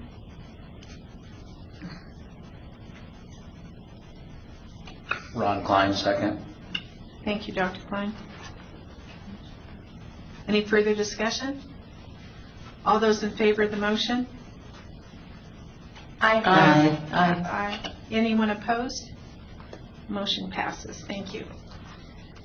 And then the third and last item under this action item is the requirement that all board members follow the Code of Ethical Standards provided in NRS Chapter 281A.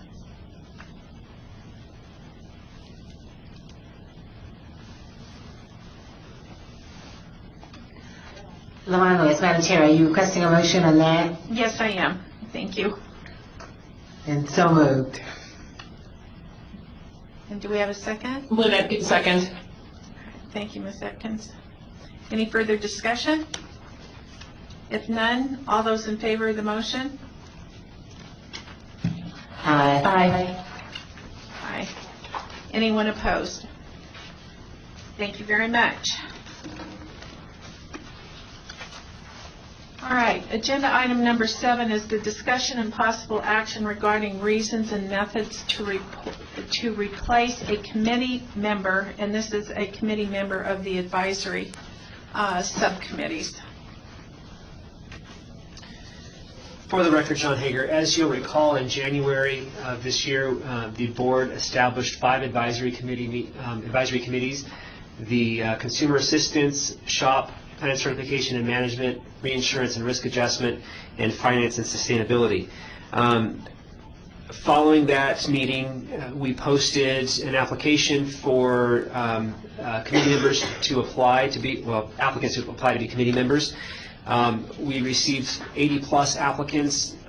The individual committee chairs, the board chair, and I met, I believe, in the beginning of February and appointed 29 additional committee members. That is in addition to the chair and vice chair of each committee who are members of the board. Each committee was made of 5 to 7 members of the public, so when you add the board members, 7 to 9 individuals, that require, so to have a quorum, it requires 4 to 5 members depending on the size of the committee. Recently, in late April, the exchange received notice that one committee member was moving out of state. He resigned his position and got a new job. While he indicated that he felt comfortable that he could continue to operate for the exchange, there could be concern that he may not have enough time to provide to the exchange through the move and being away from the area. Now, we have ensured that our telephone line, our teleconference line will be available at all committees, so he could participate via phone. One thing that we should note is that individuals were selected for the advisory committees because of their expertise and experience, not because of the organization that they worked for. Now, we did take into account the organization to ensure that no single organization was overrepresented on any single committee or all of the committees. But it was not a deciding factor on actually selecting that individual. Another item to take note of: in April, we had to cancel the reinsurance and risk adjustment advisory committee because of lack of a quorum due to some last-minute cancellations. In both of the above situations, there's concern that the duties and responsibilities of an individual outside of those of the committee may make it difficult to participate in the committee. Right now, it's too early to tell whether any one of these items will be an ongoing problem. However, it would be beneficial that the board set some parameters on participation and how to replace a member. Should there be a vacancy on a committee, the board should consider how to eliminate that vacancy. Possible methods include reviewing the initial list of applicants and choosing an individual in the same manner that was originally used to select the committee members, leaving the vacancy unfilled, reducing the size of the committee, reposting the application to get a fresh list of candidates, or allowing the committee chair or board chair to fill the vacancy as she deems appropriate. If we leave the vacancy unfilled, you would still need to have 4 to 5 people present for a quorum, because the total number of positions on that committee, if it's 7, you need 4. If it's 9, you need 5 for a quorum. So that doesn't take away the quorum issue. The other side of that is, if you reduce it by 1, you still need at least half. And so reducing a committee from 9 to 8, you still need to have, actually I'm not sure if maybe the open meeting law expert at the end of the table, if you have a committee that's 9, you need 5 for a quorum. If you have a committee that has 8, how many do you need for a quorum? Still need 5. Still need 5. So you don't reduce the size of the quorum if you eliminate that position. If you eliminated 2 positions, then that would reduce the size of the quorum, a number of people required for a quorum.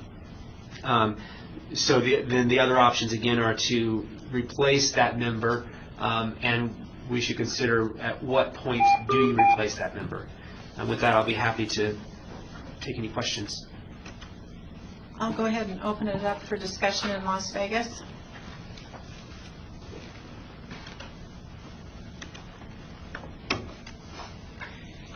Madam Chair, this is Leslie Johnstone. I don't know the best way to do this either. I think we just need to understand, as I believe everyone does, that these committees need to be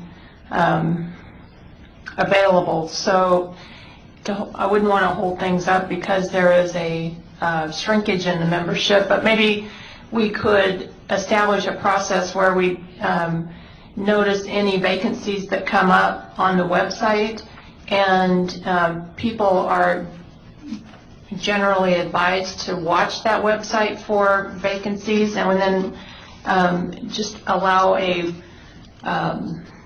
process for individuals to apply for any vacancies that are posted for a certain time frame, so that we can not have to wait for a board meeting to repost something, and it's just general direction to staff about putting notices on the website and how long to leave them up there, and then have the selection process go from there. But in the meantime, not hold up having those committees carry on their work.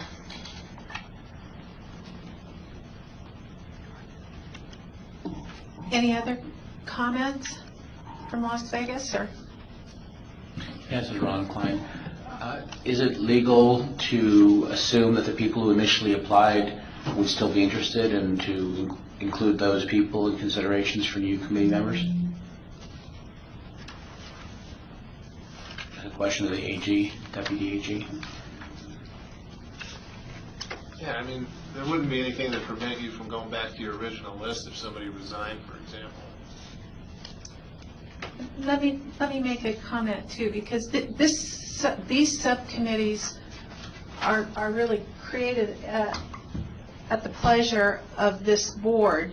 There isn't anything in statute that says how large they have to be. We put that size of the subcommittees together thinking that they were the appropriate size for the topic that we were discussing. I guess let me throw out an idea on it. If you lose the member this far into the process, is it beneficial to bring somebody new in and have to go through that learning curve, or would it be better to reduce the size of the committee and keep me moving forward? Because I didn't see some of these committees as going on for 18, 24 months. That was more of a short-term advisory board function. So what do you think about talking about that?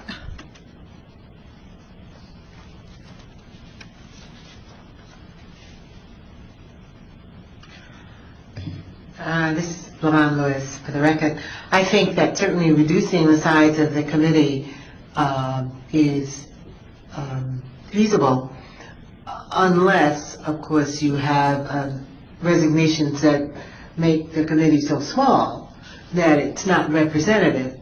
But I think if you just lose one member, or maybe even two members, reducing the size of the committee is probably the more feasible way to go, in that you will be able to continue the work and you won't have to have people going through a learning curve of what you are discussing.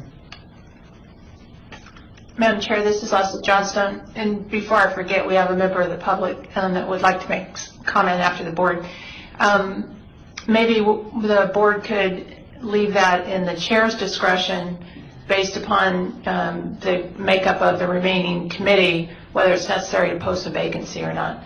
So we don't have to, again, wait for another board meeting to decide what to do on any given meeting or any given committee. Well, and that was going to be my suggestion with the committee member that moved out of state. I personally would defer to that subcommittee's chairman and vice chairman as to what their advice would be. Obviously, they're working with that member more than the rest of us are, so that would be my suggestion at this point in time. For the record, John Hager, so it sounds like there's a couple of different options. Number one is to leave it up to the committee chair and vice chair to determine whether or not that member should be removed from the committee, and then also whether or not to fill the vacancy or make it a smaller group.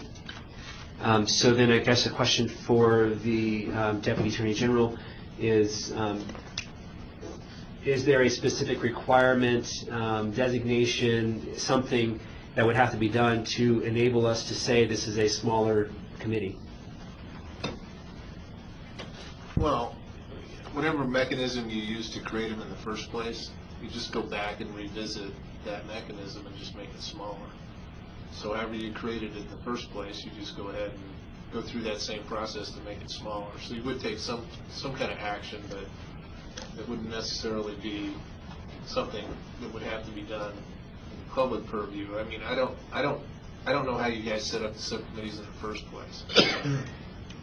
But if you have the authority to set them up, which you do, and set them up to the size that you thought was appropriate, you certainly still have the authority to go back in and reduce it. Just to bring you up to speed on how we did this, we of course put out the notice that we would entertain applications on it, and at the end of the day was really based on people's interest level. How many people did you have for this one subcommittee? We'll have 4 to 5 as the membership, and this one will have 6 to 7. And it really wasn't the board directly saying we have to have 7 in this committee or 8 in this committee. It was at the end of the day where the chairman and the chairman of the subcommittee said, I think 4 or 5 looks fine.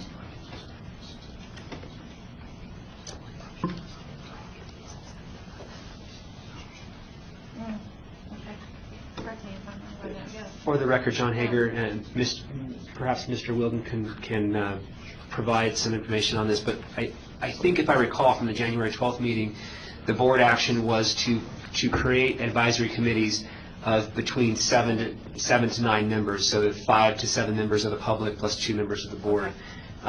So I'm pretty sure that's what the action was.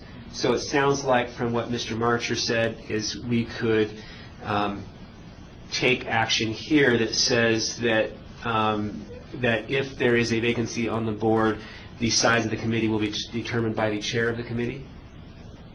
from this point forward? Would that be, Well, probably the cleaner way to do it would be to, I mean, we may be putting the cart before the horse a little bit, just because you've only had one resignation, right, that we're talking about? for the record, John Hager, we actually haven't had any resignation yet, but one Okay. person moved out of state. Well, what I'd suggest doing is that if you get in a situation where a chair of a subcommittee thinks that that number needs to be reduced, and you guys have already set that number, to have that person put that item on an agenda in the future so the board could take action to reduce the number. Because if you formally set the number, then you ought to, if you're going to change it, you should do that formally too. That would be the cleanest way to do it. Now, you don't have to do that today because you don't have the issue in front of you. Okay? So that 5 to 6 number is the general public.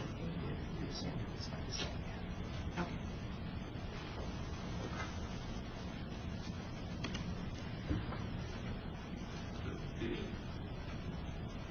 See if I, all right, so the possible action on this would be that if a subcommittee chairman feels that the subcommittee size should be reduced, all you need to do is submit that request to Mr. Hager, and we'll put it on the next full board agenda for approval. For the record, John Hager, and I might suggest one motion prior to that is that it be up to the chair of each committee to determine whether or not somebody should be removed from that committee, and then either replaced or brought back to shrink the committee. Okay, I agree. Let's open that up for discussion. Las Vegas?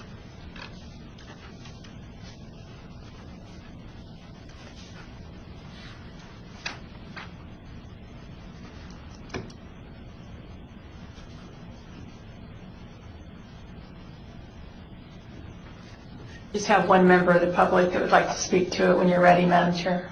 Okay, go ahead, please. For the record, my name is Peggy Mays Johnson. I'm Executive Director of CARE, the Consumer Assistance and Resource Enterprise. I have attended many of the subcommittee meetings, and in looking at your documentation here for this agenda item, it says they were selected because of their valuable experience and expertise. And my experience in viewing the subcommittees is that different people on that committee had different levels of experience and expertise.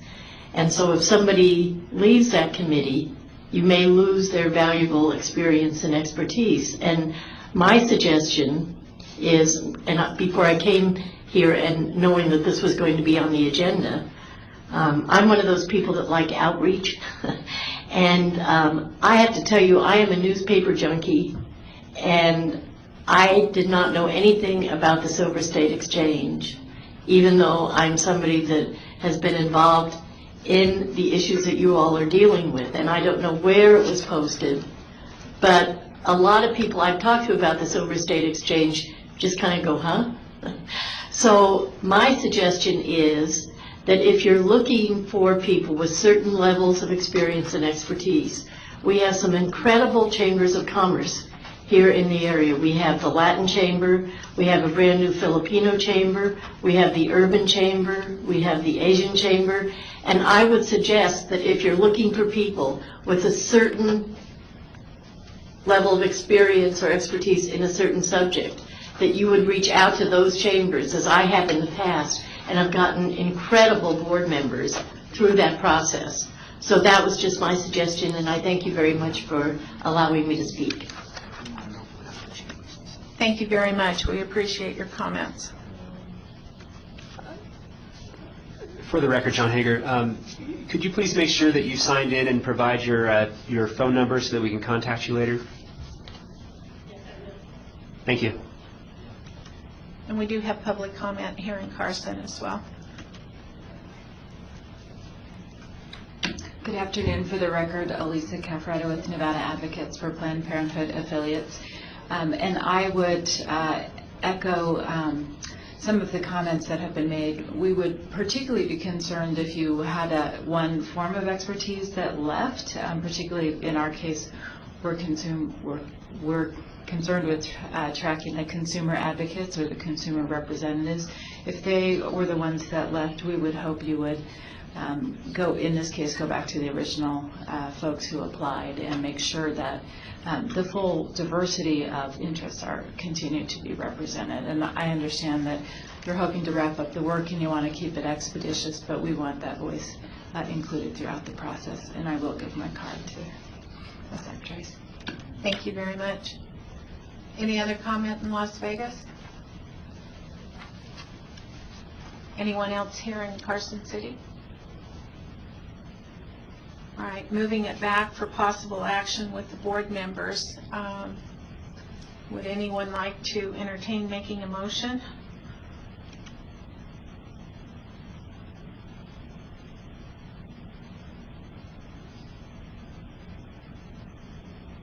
This is Lynn. I'll give it a try. I move that the committee chairs communicate and work with Mr. Hager, or the executive director, if there is a vacancy on their subcommittee and for the replacement of that person or that expertise that that person brought. This is not very artful. Or that the committee size be reduced and that be brought back to the full board. I think you did a good job. Lavon Lewis, second motion. Thank you. For the record, John Hager, may I make one recommendation to that motion, not only if there is a vacancy, but if in the chair's opinion a member should be removed from the committee for a specific reason, that we add that to the potential lists of reasons to replace or shrink the committee. Yes, I'll add that amendment. Including the second. Thank you very much. Is there any further discussion? There being none, I call for the vote, though. All those in favor? Aye. Aye. Aye. Any opposed? Thank you. The motion passes. Would the members like to take a 5-minute break, or do you want to move ahead? 5-minute break. 5-minute break. All right. Thank you.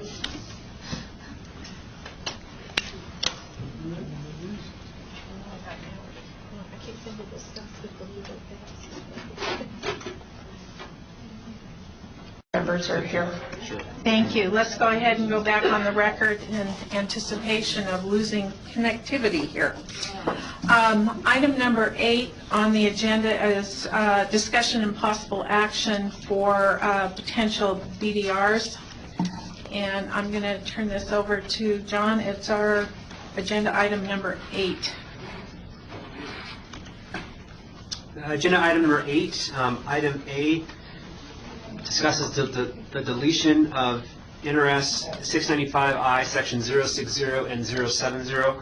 Both of those definitions are only found in the definition. They're not actually used anywhere else in the statute. My understanding is it's that possibly that information was probably possibly provided because it was copied from the Massachusetts state law and just never got taken out of the bill draft at the last session. So the recommendation is to delete those 2 sections. The second item is to amend NRS 695I 300. This comes from the requirement in the federal code that at least one board member must be a consumer representative. Now we have 2 members of the board that we think are in the consumer representative roles, Ms. Atkins and Ms. Lewis. However, the statute does not specifically say that one has to be a consumer representative. It indicates that there are 5 possible places where they can come from, either the individual small employer health insurance market, expertise in healthcare administration, financing or information technology, expertise in the administration of healthcare delivery systems, experience as a consumer who would benefit from services provided by the exchange, or experience as a consumer advocate, including without limitation, experience in consumer outreach and education for those who would benefit from services provided by the exchange.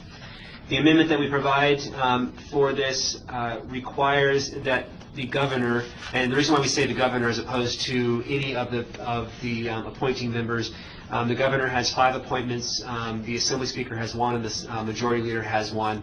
And so because the governor has 5 appointments, requiring that the governor ensure that at least 1 voting member represent the experience described in paragraph D and E of subsection 3, so at least 1 member must be a consumer or a consumer advocate. The last section amends 695I 370, and that is regarding the requirements, the duties of the board, that they submit all reports required by federal law. Staff is indicating here that providing reports that are required by federal law is more of an administrative function, and that perhaps the board might want to change that to say that the board would ensure all reports are submitted as required by federal law, and then be able to delegate that to the executive officer. With that, I'll be happy to take any questions. I'll open it up for questions in Las Vegas.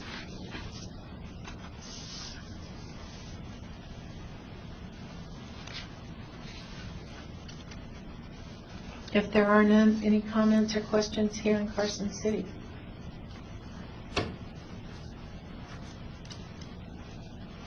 Doesn't look like we have any. Is anyone prepared to make a motion then to accept staff recommendations? I would so move, Madam Chair. This is Leslie Johnstone, for the record. Thank you. This is Dr. Ford, I second. Thank you, Dr. Ford. All right, we have a motion and a second on the floor. All those in favor of the motion? Aye. Aye. Anyone opposed? Thank you very much. Motion is approved. Item number 9 are the reports and possible action items from the subcommittees. And we will start with financial sustainability. And that's Ms. LaVon Lewis. Thank you very much, Madam Chair. Financial sustainability, recommendation 1. At the April 12, 2012 meeting, the board accepted the committee's recommendation to adopt the following key principles to guide the decision-making process regarding finance and sustainability. 1, stability, reliability, and predictability. 2, encouraging participation. 3, minimizing adverse market impacts. And 4, flexibility. 5, sustainability options. 6, routine monitoring, evaluation, and accountability. 7, transparency. And 8, protecting special populations. By the way, as I give this report, I would certainly like for Mr. Hager to chime in at any point where they have not adequately covered the particular recommendations. Absolutely. Further work was required to define which direction the board wishes to take to determine its sustainability options. That's under key principle number 5. The financing mechanisms should reflect the state's objectives for the exchange. And I don't want to read all this because I'm sure you can read it all for yourselves. But recommendation is to adopt the sustainability principle that the exchange provides value to the entire market. And perhaps I'd better go back and read those.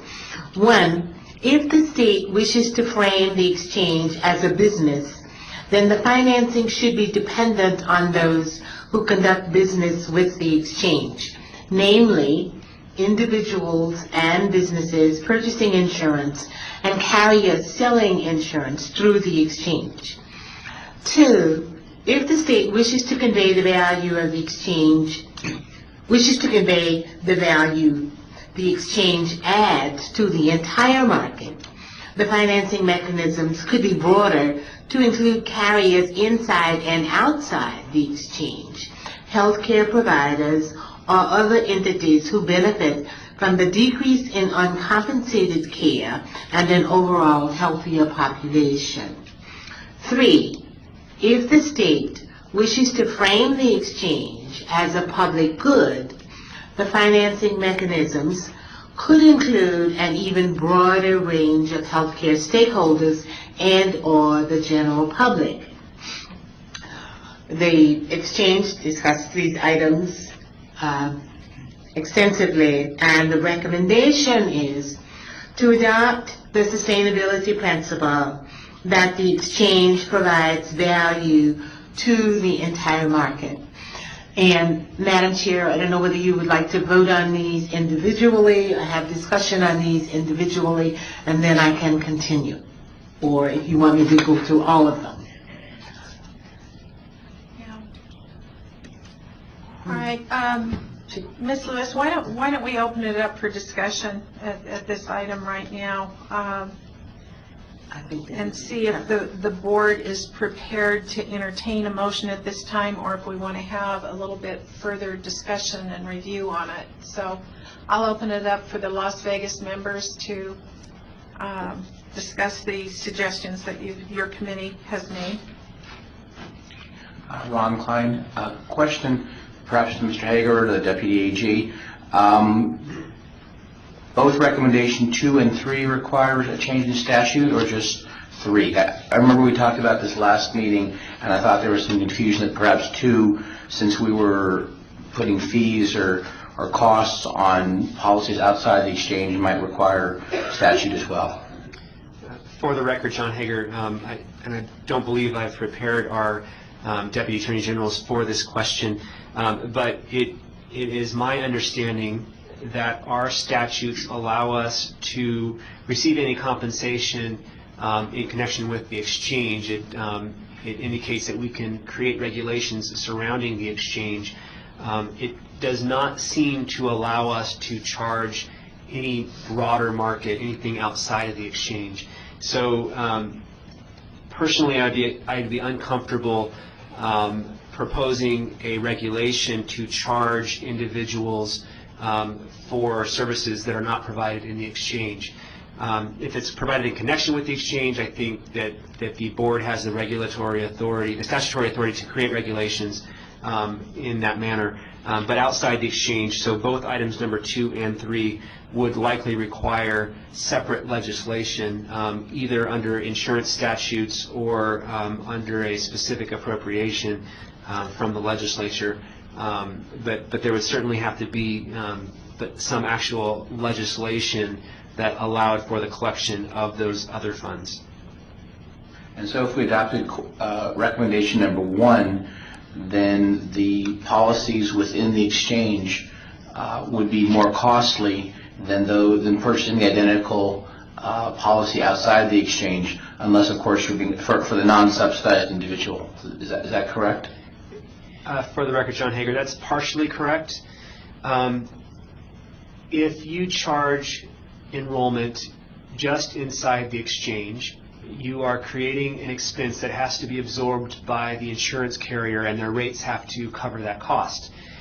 Because the regulations, the federal regulations surrounding qualified health plans require that qualified health plans be identical both inside and outside the exchange, then the enrollment in qualified health plans outside of the exchange would be, in fact, bearing the cost of the enrollment inside the exchange, because that rate has to be the same.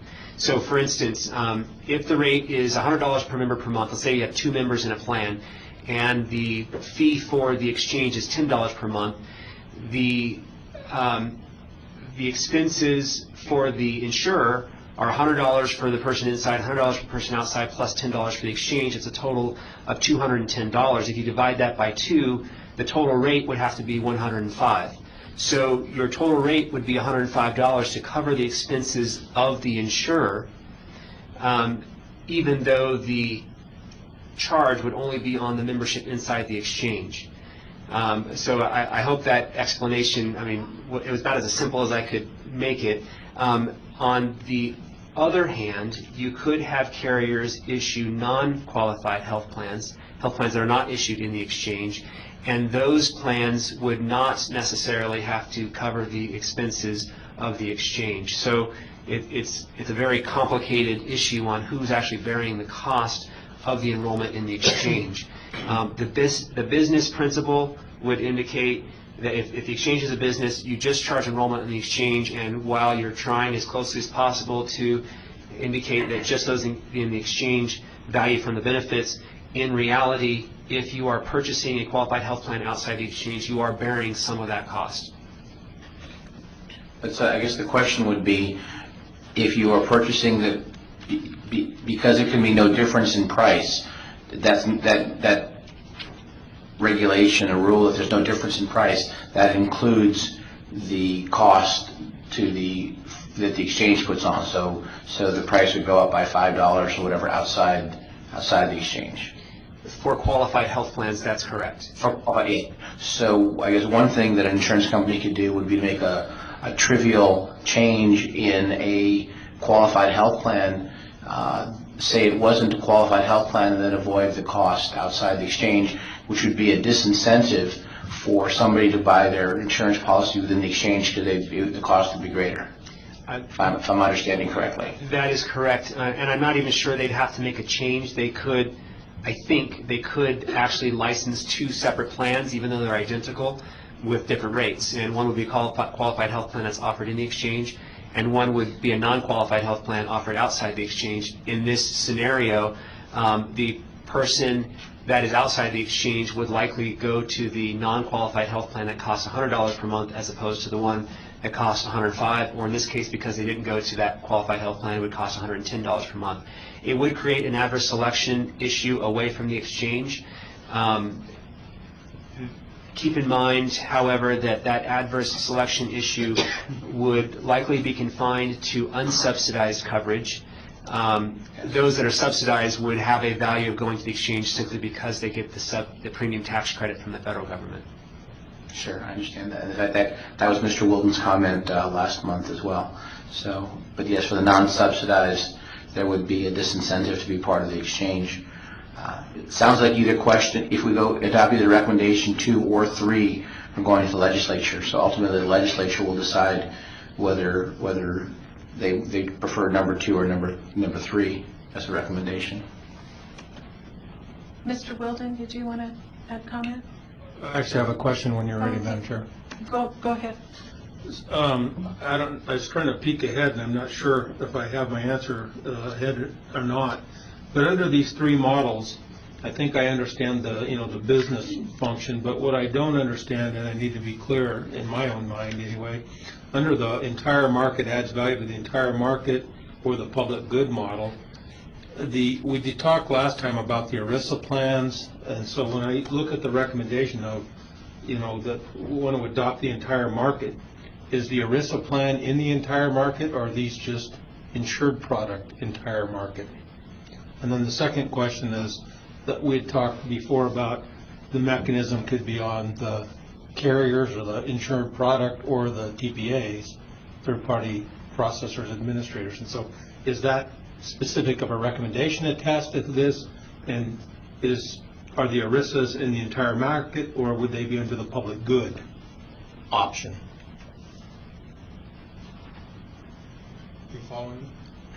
Yeah, kind of. I guess in my mind's going down a path of when we first set up these subcommittees, we said that we would have some sort of financial analysis before we made the recommendations on what kind of impact it would have either to consumers or to the state general fund, and I'm not sure that we're at that point with any one of these 3 recommendations. I mean, obviously, if we went with recommendation number 3, if it's providing a service to this state in its entirety, there could and probably would be an impact to the general fund. And I think we need to take this one step further before we bring full-blown proposals to the full board. I mean, and then in response to your question, then we need to answer that question as well. Ron, can I just ask a quick question? Just can the state legislature regulate ERISA plans? I thought they were independent of the state legislatures, if I understand correctly. Madam Chair, for the record, Scott Kipper, that, Dr. Klein, you are correct that the state has no oversight over the ERISA plans, generally speaking. So if we went with either option 2 or option 3, in either case, the ERISA plans will be excluded. Is that correct? Madam Chair, Dr. Klein, for the record, Scott Kipper, the answer to that is we would not be able to impose a fee on the ERISA plan itself. The question, Scott, if I could, is I thought the discussion was before is clearly ERISAs are federal, but if it's not an assessment on the plans, but it's on TPAs that process the plans work, and is that an avenue? I thought that was the discussion at one time.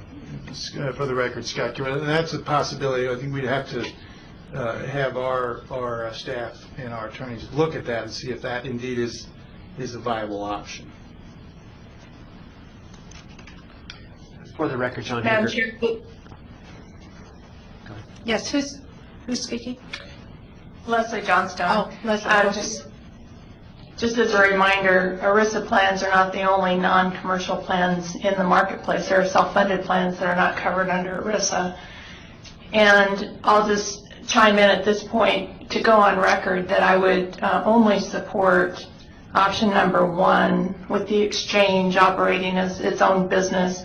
The idea of extending the cost of the exchange to plans outside of the exchange, I would not be supportive at all.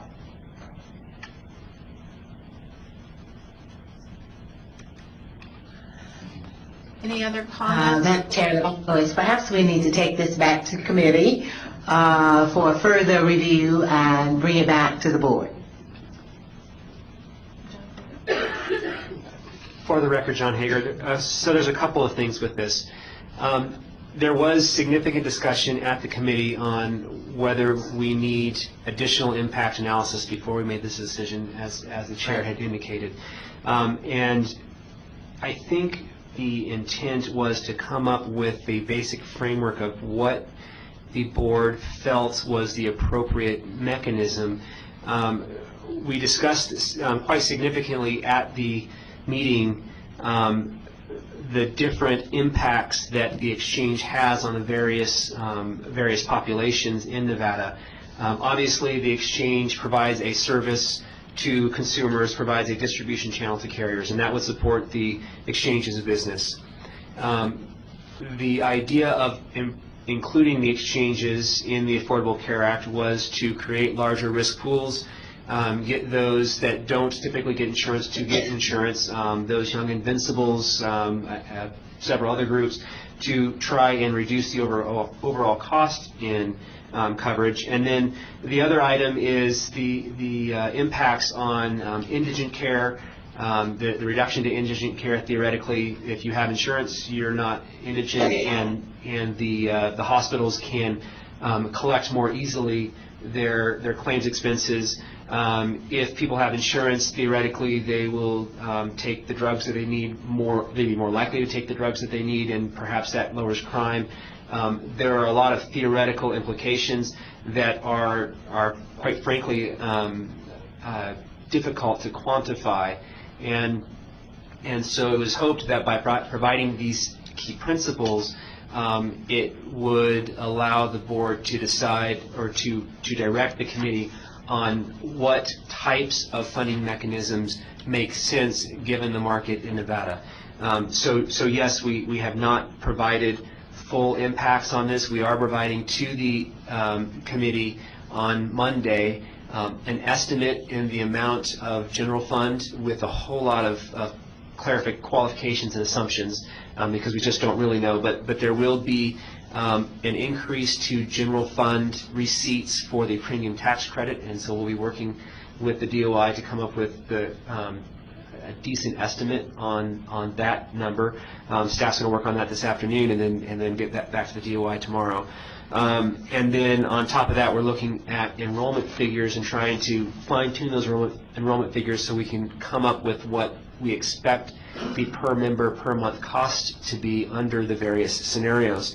If the board decides to go with item 1, then we know which enrollment to use to come up with our per member per month cost. It's the enrollment of the exchange. Now that enrollment could change quite significantly. We're going to be estimating enrollment based on things that have happened in other states and our uninsured rate in Nevada.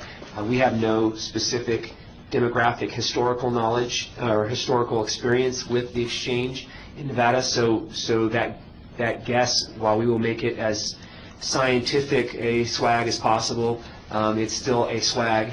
And then the last item is the entire what is defined as the entire market, and that also is up to the board to determine whether or not the entire market is just the fully insured individual and small group market, whether it's the entire fully insured market, whether it's the entire insurance market, and that would be up for discussion as well.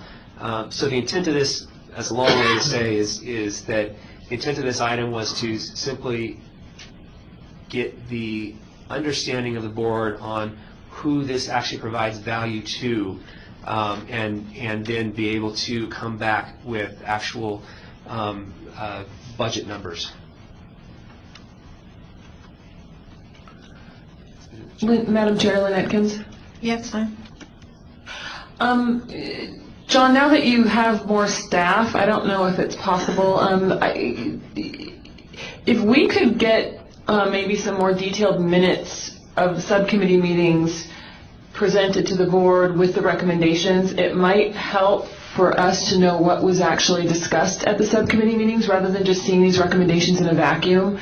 Because I think a lot of us up here have questions about the other subcommittee meetings, and then we see a recommendation and we're like, well, wait, did they talk about this or did they talk about that? So I know that's a really tall order to ask, and I know everyone's working at lightning speed, but I think as we're starting to get to these really important final decisions, that it's going to be helpful for the board to be able to know what was discussed and what ideas were tossed around, and that's my own thought. And I have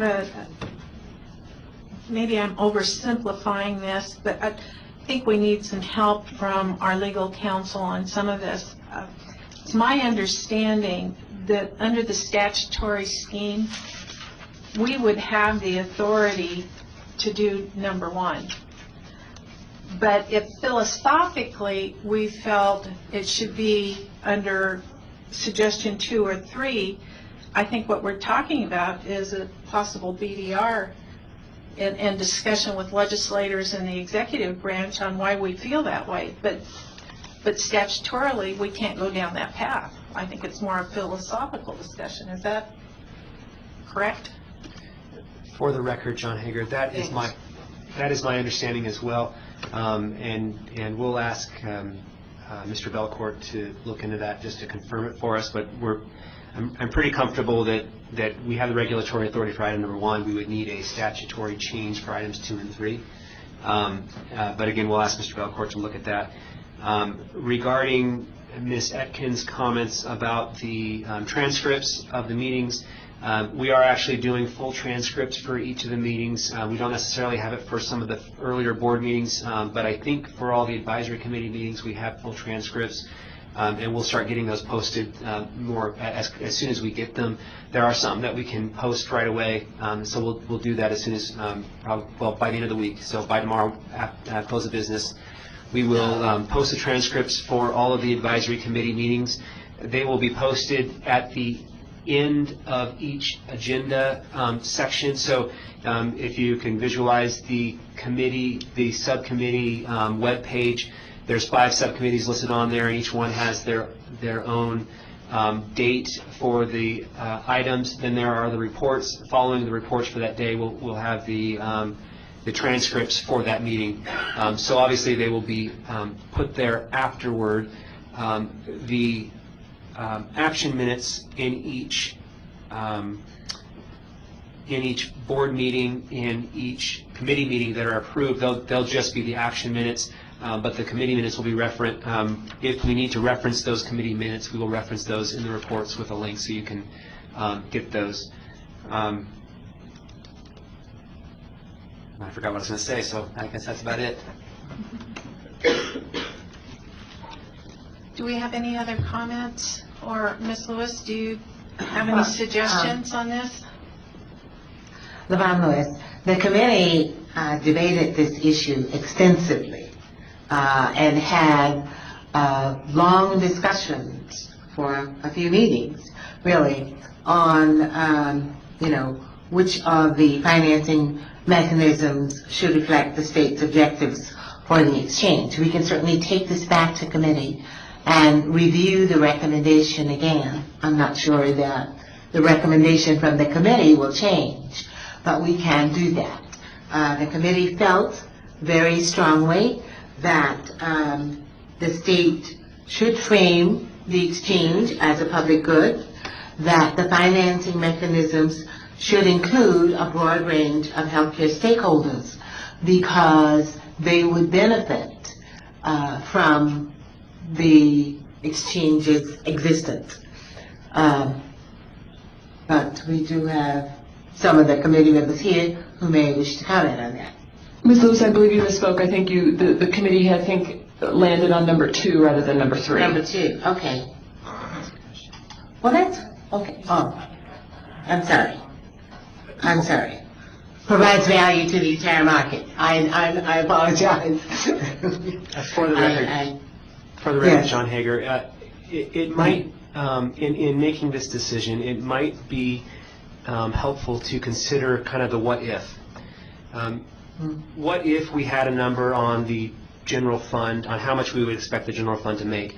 Would that make a difference on whether this is a public good or a business or provides value to the market?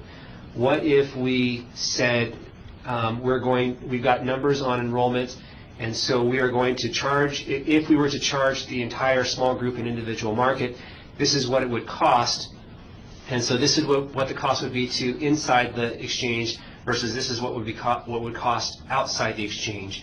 Or if we had the enrollment for just the exchange, what if we said this is what the cost would be for the enrollment of the exchange? Would that change your philosophical opinion on whether or not it should be any one of these items? That's the idea we're trying to get across here is what is your philosophy on who we should affect in this? And while we can come back with numbers on the costs for this, I'm not sure that would change your philosophy on which opinion we should choose. Ron Klein in Las Vegas. John, I'm not very philosophical. I'm more practical and pragmatic. And just to sort of restate what I said before, my largest concern, independent of the philosophy, is that we're setting ourselves up to fail by creating a situation where only for non-subsidized people, our plans cost more than those you can buy outside. So philosophy aside, that's my biggest concern, is that we're going to disadvantage ourselves in comparison to the private market. And I apologize for having misspoke. I think that was part of the discussion that led us to adopt the sustainability principle that the exchange provides value to the entire market. It would be my suggestion, Ms. Lewis, that if the subcommittee feels that the statutory scheme that has been created creates a adverse selection or a disparity in the marketplace, that's how you approach your recommendation on it. And I think then there needs to be some analysis or legal analysis and financial analysis tied to it, and then that gives the board what they need to move that position forward if the board in its entirety feels it's appropriate. All right, we can take that back to committee and get some additional information to share with the board.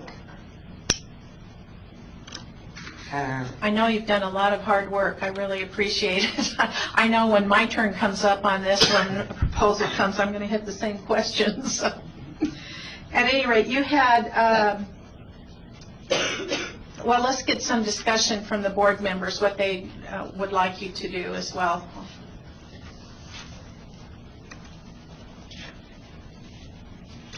Okay. Ron Klein again, sorry for being so talkative. It seems like a good first step would be to speak with legislative and executive branch leaders to see how viable either option 2 or 3 are going to be. Because if they say those are not viable politically, then we're wasting our time. So I think that would be a good first step, either for the chair or for the executive director.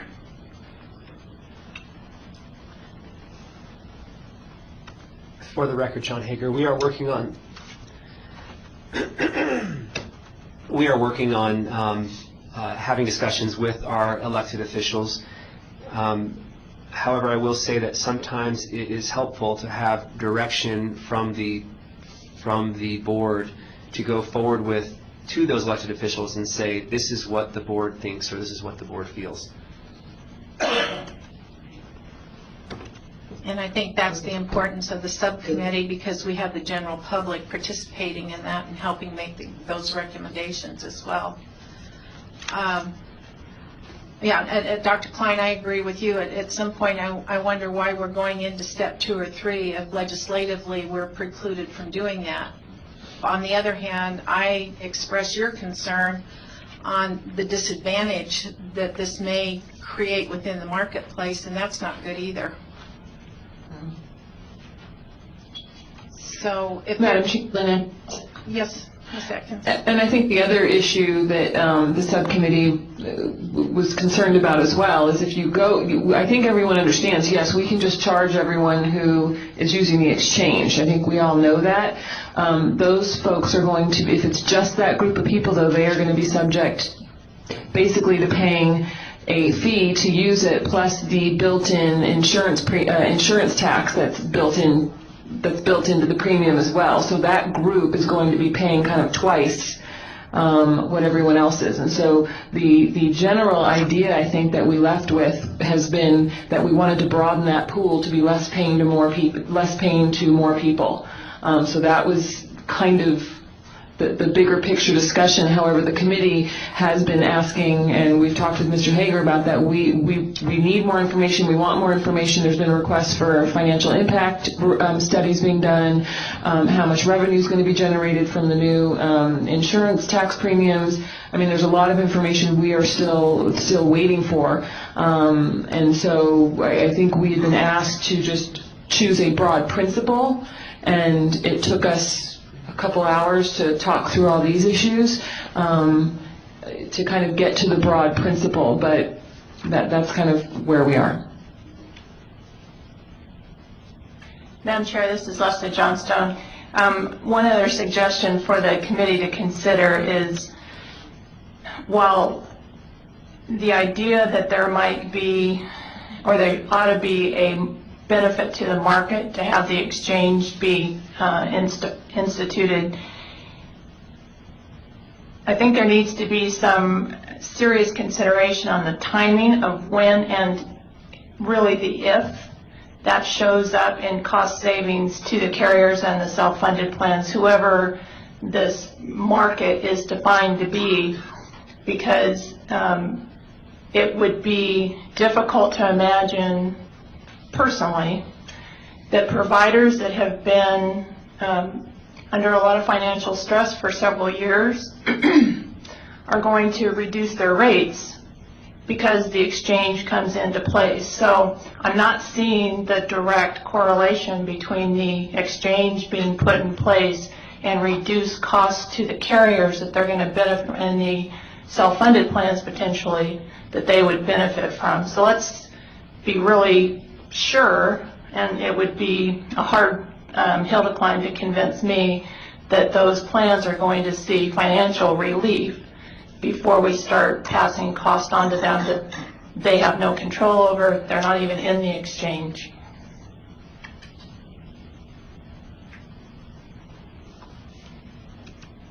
All right, unless there's any more discussion on this, I think Ms. Lewis has got a lot of feedback that she can take back to the subcommittee then.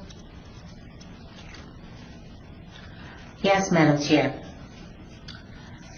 We will move on to recommendation number 2, supplemental revenue. The following provides general information regarding the possible options to provide supplemental funding for the exchange. This does not include any general assessments on qualified health plan issuers, consumers, or the general public, and is therefore a small portion of the total estimated revenue required to support the exchange. A, user fees for standalone dental products. Pursuant to 45 CFR 155-1065, the exchange is required to offer standalone dental plans if they meet certain certification requirements. User fees for dental products would be charged on a per member, per month basis and would be proportionally smaller than rates charged to qualified health plans. User fees for standalone vision products. The Centers for Medicare and Medicaid Services has not yet determined whether the exchange may offer standalone vision plans. However, the Affordable Care Act includes in its list of 10 essential health benefits pediatric services including oral and vision care. Section 1302, parenthesis B, parenthesis 1, parenthesis J. User fees for vision products would be charged on a per member per month basis and would be proportionally smaller than rates charged to qualified health plans. Item number C, we are removing from this report, and we are going to hold it in abeyance until the next Finance and Sustainability meeting. So that will not be included in the discussion today. There has been some issue raised regarding redirecting Medicare eligible people to a Medicare coordinator, and since there are none in the state of Nevada, workers have raised that issue. So we will not discuss that at this meeting. Item number D, advertising fees. NRS 3951.210 allows the exchange to apply for and accept any gift, donation, bequest, grant, or other source of money to carry out the duties and powers of the exchange or the board. This indicates the exchange is intended to be self-sufficient and could be interpreted to allow such things as web advertising. The exchange will need to ensure the organizations that advertise on the web portal meet certain standards. So the recommendation is to supplement the exchange's revenue by charging user fees for standalone dental products, charging user fees for standalone vision products, and offering advertisement on the web portal. So, we are recommending that the exchange be, supplement its income in that fashion. For the record, John Hager, and I just wanted to point out one typo. That reference in item D, it should be NRS 695I-210. The other item is the vision products. We indicate that the federal government has not determined whether or not a vision plan, standalone vision plan can be offered on the exchange. I think at this point, if the board thinks that they would like to, if it were allowed, if they would like to, we go forward with this, assuming that would be the case. It is likely that they would offer vision products or allow us to offer vision products because of the requirement, the essential health benefit requirement to cover pediatric vision, and that's why we provided it, why the committee provided that as a recommendation. I'm going to open it up for discussion in Las Vegas. Ron Klein again. So just to clarify, for the user fees, the dental products and the vision products, does that mean that they will be more expensive than products outside the exchange? So you probably sense a theme in my questions. For the record, John Hager, so there are not as many regulations surrounding vision and dental products as there are for the qualified health plans, first of all. So I'm not certain of the answer. What I will say is the idea of the exchange is that it provides value as a distribution channel. And so while products that are offered in exchange, there might be a fee to access those services, it is hoped that the carriers that are providing those services recognize that value and don't necessarily charge more for it. They certainly could charge more for it. I don't know. The other part to that is if they are being offered in exchange, they may not require. Not all of them will be offered through brokers, and so there won't necessarily be brokerage fees associated with all of the purchases. And so theoretically, it could be cheaper inside the exchange if they're not going through a broker.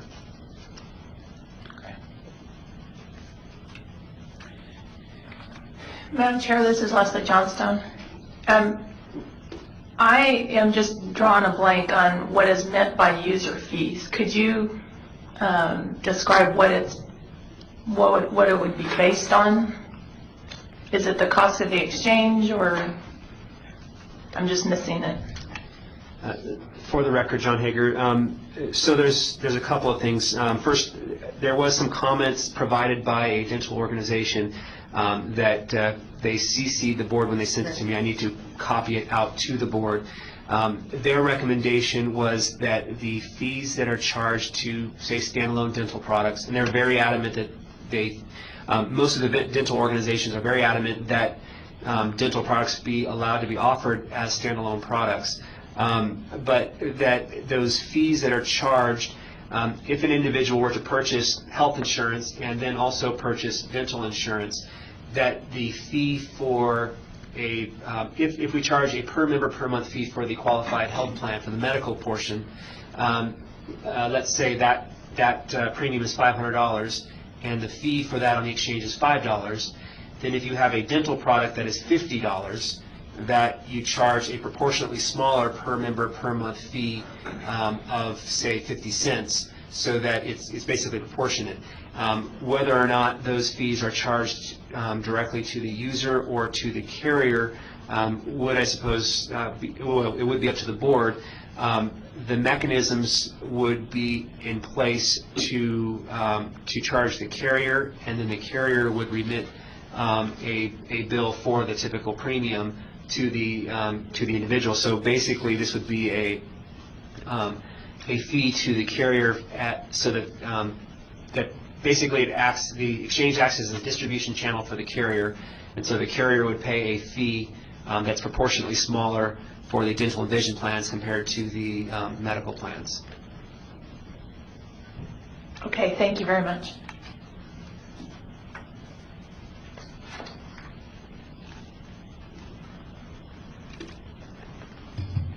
I have a question on it.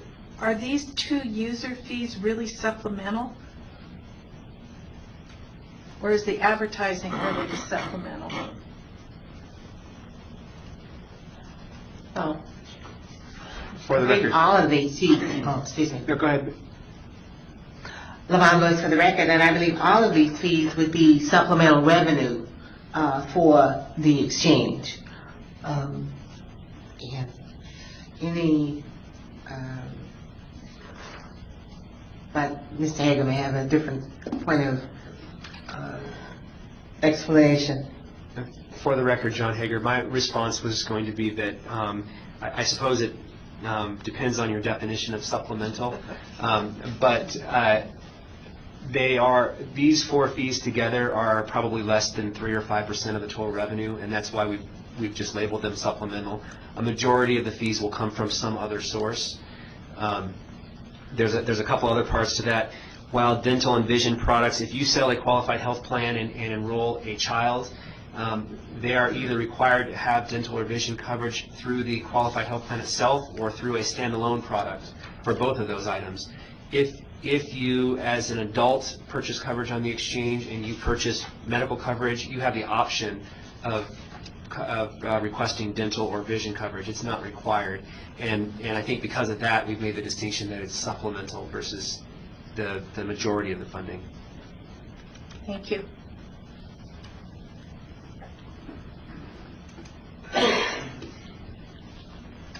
Any other questions or comments from Las Vegas? Madam Chair, Lynn Atkins, and I guess just one broad comment. I mean, these are all recommendations now based upon the information that we have. I'm assuming as we move forward, if we decide that one of these items is not worth kind of engaging in, or it's not bringing in enough revenue, or we just decide against it for some reason, I'm assuming we have the ability to do that. Is that correct? Yes.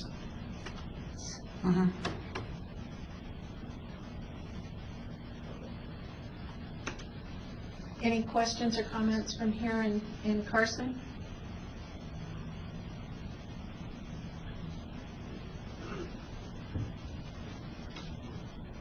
Doesn't look like we have any comments from board members. I'm going to open it up for public comment on this. Anybody here in Carson City?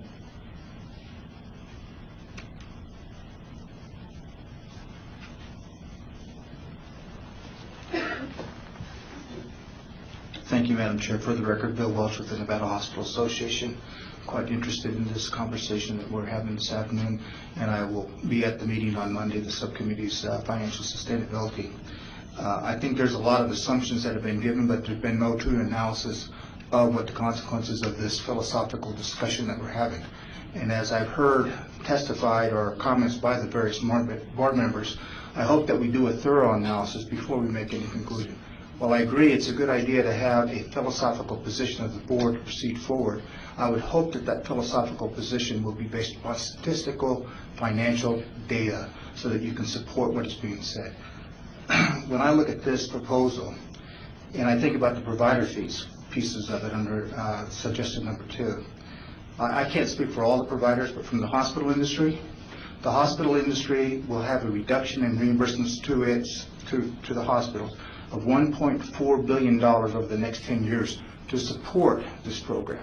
That is where the states get the money for the grants that drive this. So as we consider this, I hope we consider what hospitals are putting into this. When we look at the population, the uninsured population of those who present themselves at the hospital, excuse me, I'm fighting a little bit of an allergy attack here, represent 8% of the total population. I'm going to have a significant, I'm going to have all of that 8% coming in and having them being reimbursed at cost plus. Because that's another question that has not been answered, that I've not heard any input. What will the reimbursement rates for the services covered by the exchange? I've been attending some other meetings, and there's suggestions that this, along with the expanded Medicaid, will be pulled together to go out and negotiate contracts. And so that's what's confusing to me, and we don't have an answer yet. Does that mean now that the exchange is going to be being reimbursed at Medicaid rates? Well, if that's the case, this is no advantage to us. I mean, maybe some advantage. I can't figure it out yet, because if it costs me $1 to make it and I'm getting reimbursed 58 cents for making it, I'm not going to make it up in volume. As I see this population coming through, it's like having a debit card. If I have a debit card for gas, before I have a debit card for gas, I'm going to drive to where I need to go to when I have to go there. But if I'm given a debit card to go fill up my gas tank whenever I need or want to, I'm going to start going to a lot more places. I'm going to start driving my car a lot more. And that's what's going to happen with this. I mean, there's a lot of questions, and I think that we look at this in a very thorough manner before we start making policy decisions. Fine, have a philosophical discussion, but let's make that philosophical discussion driven on data that can be backed up. And I haven't heard any kind of data presented today. I've heard that we've got general information, general numbers, but I've seen nothing that gives me hardcore numbers that I can go back and say, this is what the impact on the hospital industry is going to be in this. I know that there's a belief out there that we're going to have all these people now insured. The Affordable Health Care does not insure everybody out there that's uninsured currently. It reimburses our costs for the disproportionate share of uncompensated care. It doesn't do anything to ensure that Medicare, Medicaid, or any of the other government programs pay us costs. Right now, 2010, only 24% of the patients who present themselves at the hospital are insured. They're paying cost plus. Everybody else is paying less than cost. So I think we've made our donation at the bank. And so as we start thinking about, as we're going to start assessing additional fees, we better make sure that we understand what it's going to mean to the consequences of the system itself. And so we'll be participating. I apologize to the subcommittee. I apologize to this committee that we haven't been more engaged. We had a representative on that committee. They called me and said, you might want to start showing up because of some of the decisions made at the April 12th meeting. Thank you. Thank you for your comments. Let's go to Las Vegas.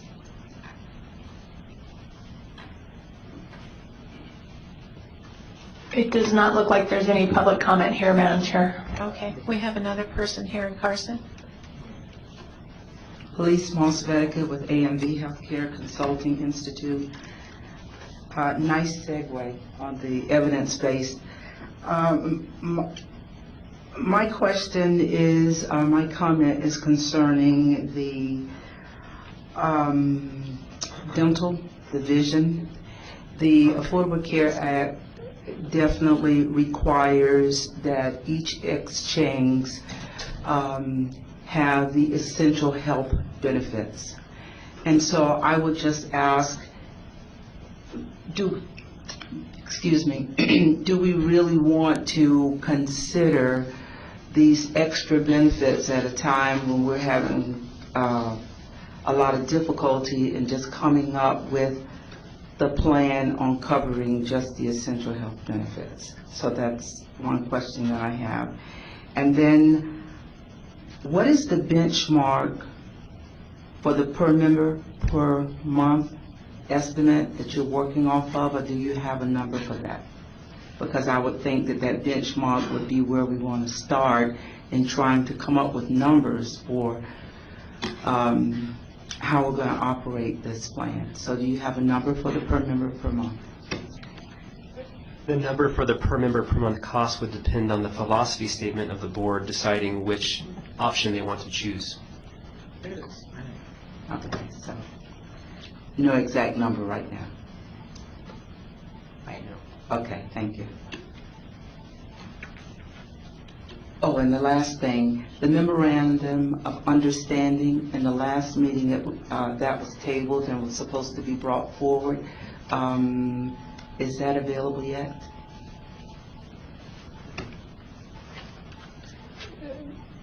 The Division of the Business and Industry Division of Insurance, the Department of Health and Human Services, and the Exchange have come up with a draft MOU. We have provided that to the board for their comments. So we haven't brought it back to the board, to the public for the MOU, but typically MOUs are signed by directors of departments. Thank you. Any other comments here in Carson City? Okay, there being none. We still have the supplemental sources of revenue topic open, and I don't know what the pleasure of the board is, or if Ms. Lewis has a recommendation on what she would like to do as chairman of that subcommittee. Madam Chairman, if a motion is in order, I would make a motion to approve the recommendation number 2 from the subcommittee, and that is that we supplement the exchange's revenue by charging user fees for standalone dental projects, charging user fees for standalone vision projects, and offering advertisement on the web portal. I second the motion. All right. This is Dr. Ford. Okay, thank you, Dr. Ford. All right, we have a motion and a second to approve the supplemental fees under agenda item number 9, recommendation number 2, A, B, and D, and we're not dealing with item C at the moment. Okay. I'll open it up for discussion. Any other further discussion? Yes, I'd have a question for the committee then. I clearly see where advertising fees, if handled appropriately, could be a great supplemental revenue source for the exchange. Has there been any consideration that maybe the vision and dental product user fees might be just a little early in presentation? Well, since we felt that they would be offered as part of the qualified health plans or as instruments attached to those, we did not feel that that was early. However, we can remove that and come back with that recommendation at a later time if you feel that that would be more appropriate. As I understand it, if we offer qualified health plans for children, we have to include dental. And so charging a user fee for a standalone dental plan would not be outside of our purview. And vision plans will also be offered. So that was the reason we included those as a means of getting some supplemental revenue. No, these are our first recommendations coming forward. I want to make sure that we ask enough appropriate questions on them. Mr. Hager, did you want to add something? For the record, John Hager, I just wanted to clarify that again, the dental and vision is required to be offered to children are required, if they're going to enroll in a qualified health plan, children are required to enroll in a dental and vision plan, or it has to be offered by the qualified health plan. If it's an adult, it's optional. All right, so the standalone dental products and standalone vision products are outside of the mandatory pediatric vision and dental, and these user fees are geared as optional healthcare options within the exchange. Am I saying that correctly? Yes, so the way that the regulation reads for dental, we'll start with dental. For dental products is that a qualified health plan can offer a dental plan in conjunction with the medical portion, or a qualified health plan could be qualified for all purposes other than dental, and a standalone dental product could be offered. It would be our intent to design the system so that if you have a child that enrolls in a qualified health plan that has a dental product, then they're done. They don't need to enroll in a different dental plan.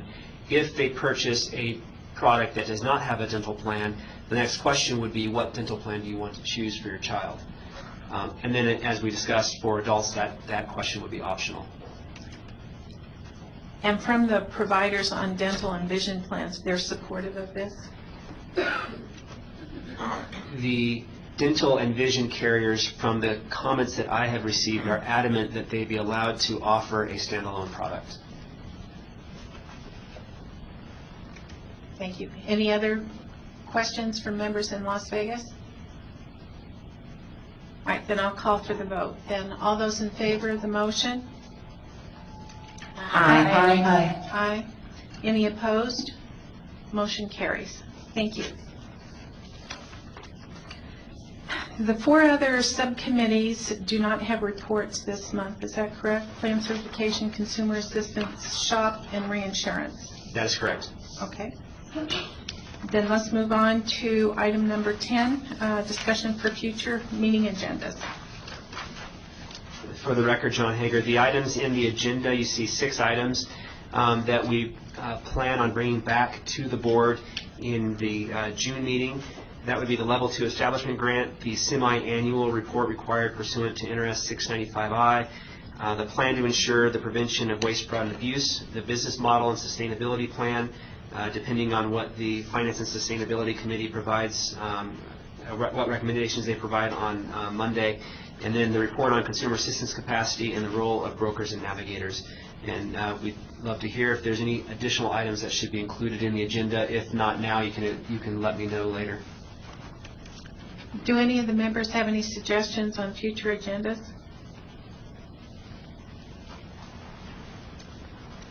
Okay. That brings us to public comment. Do we have any public comment in Las Vegas?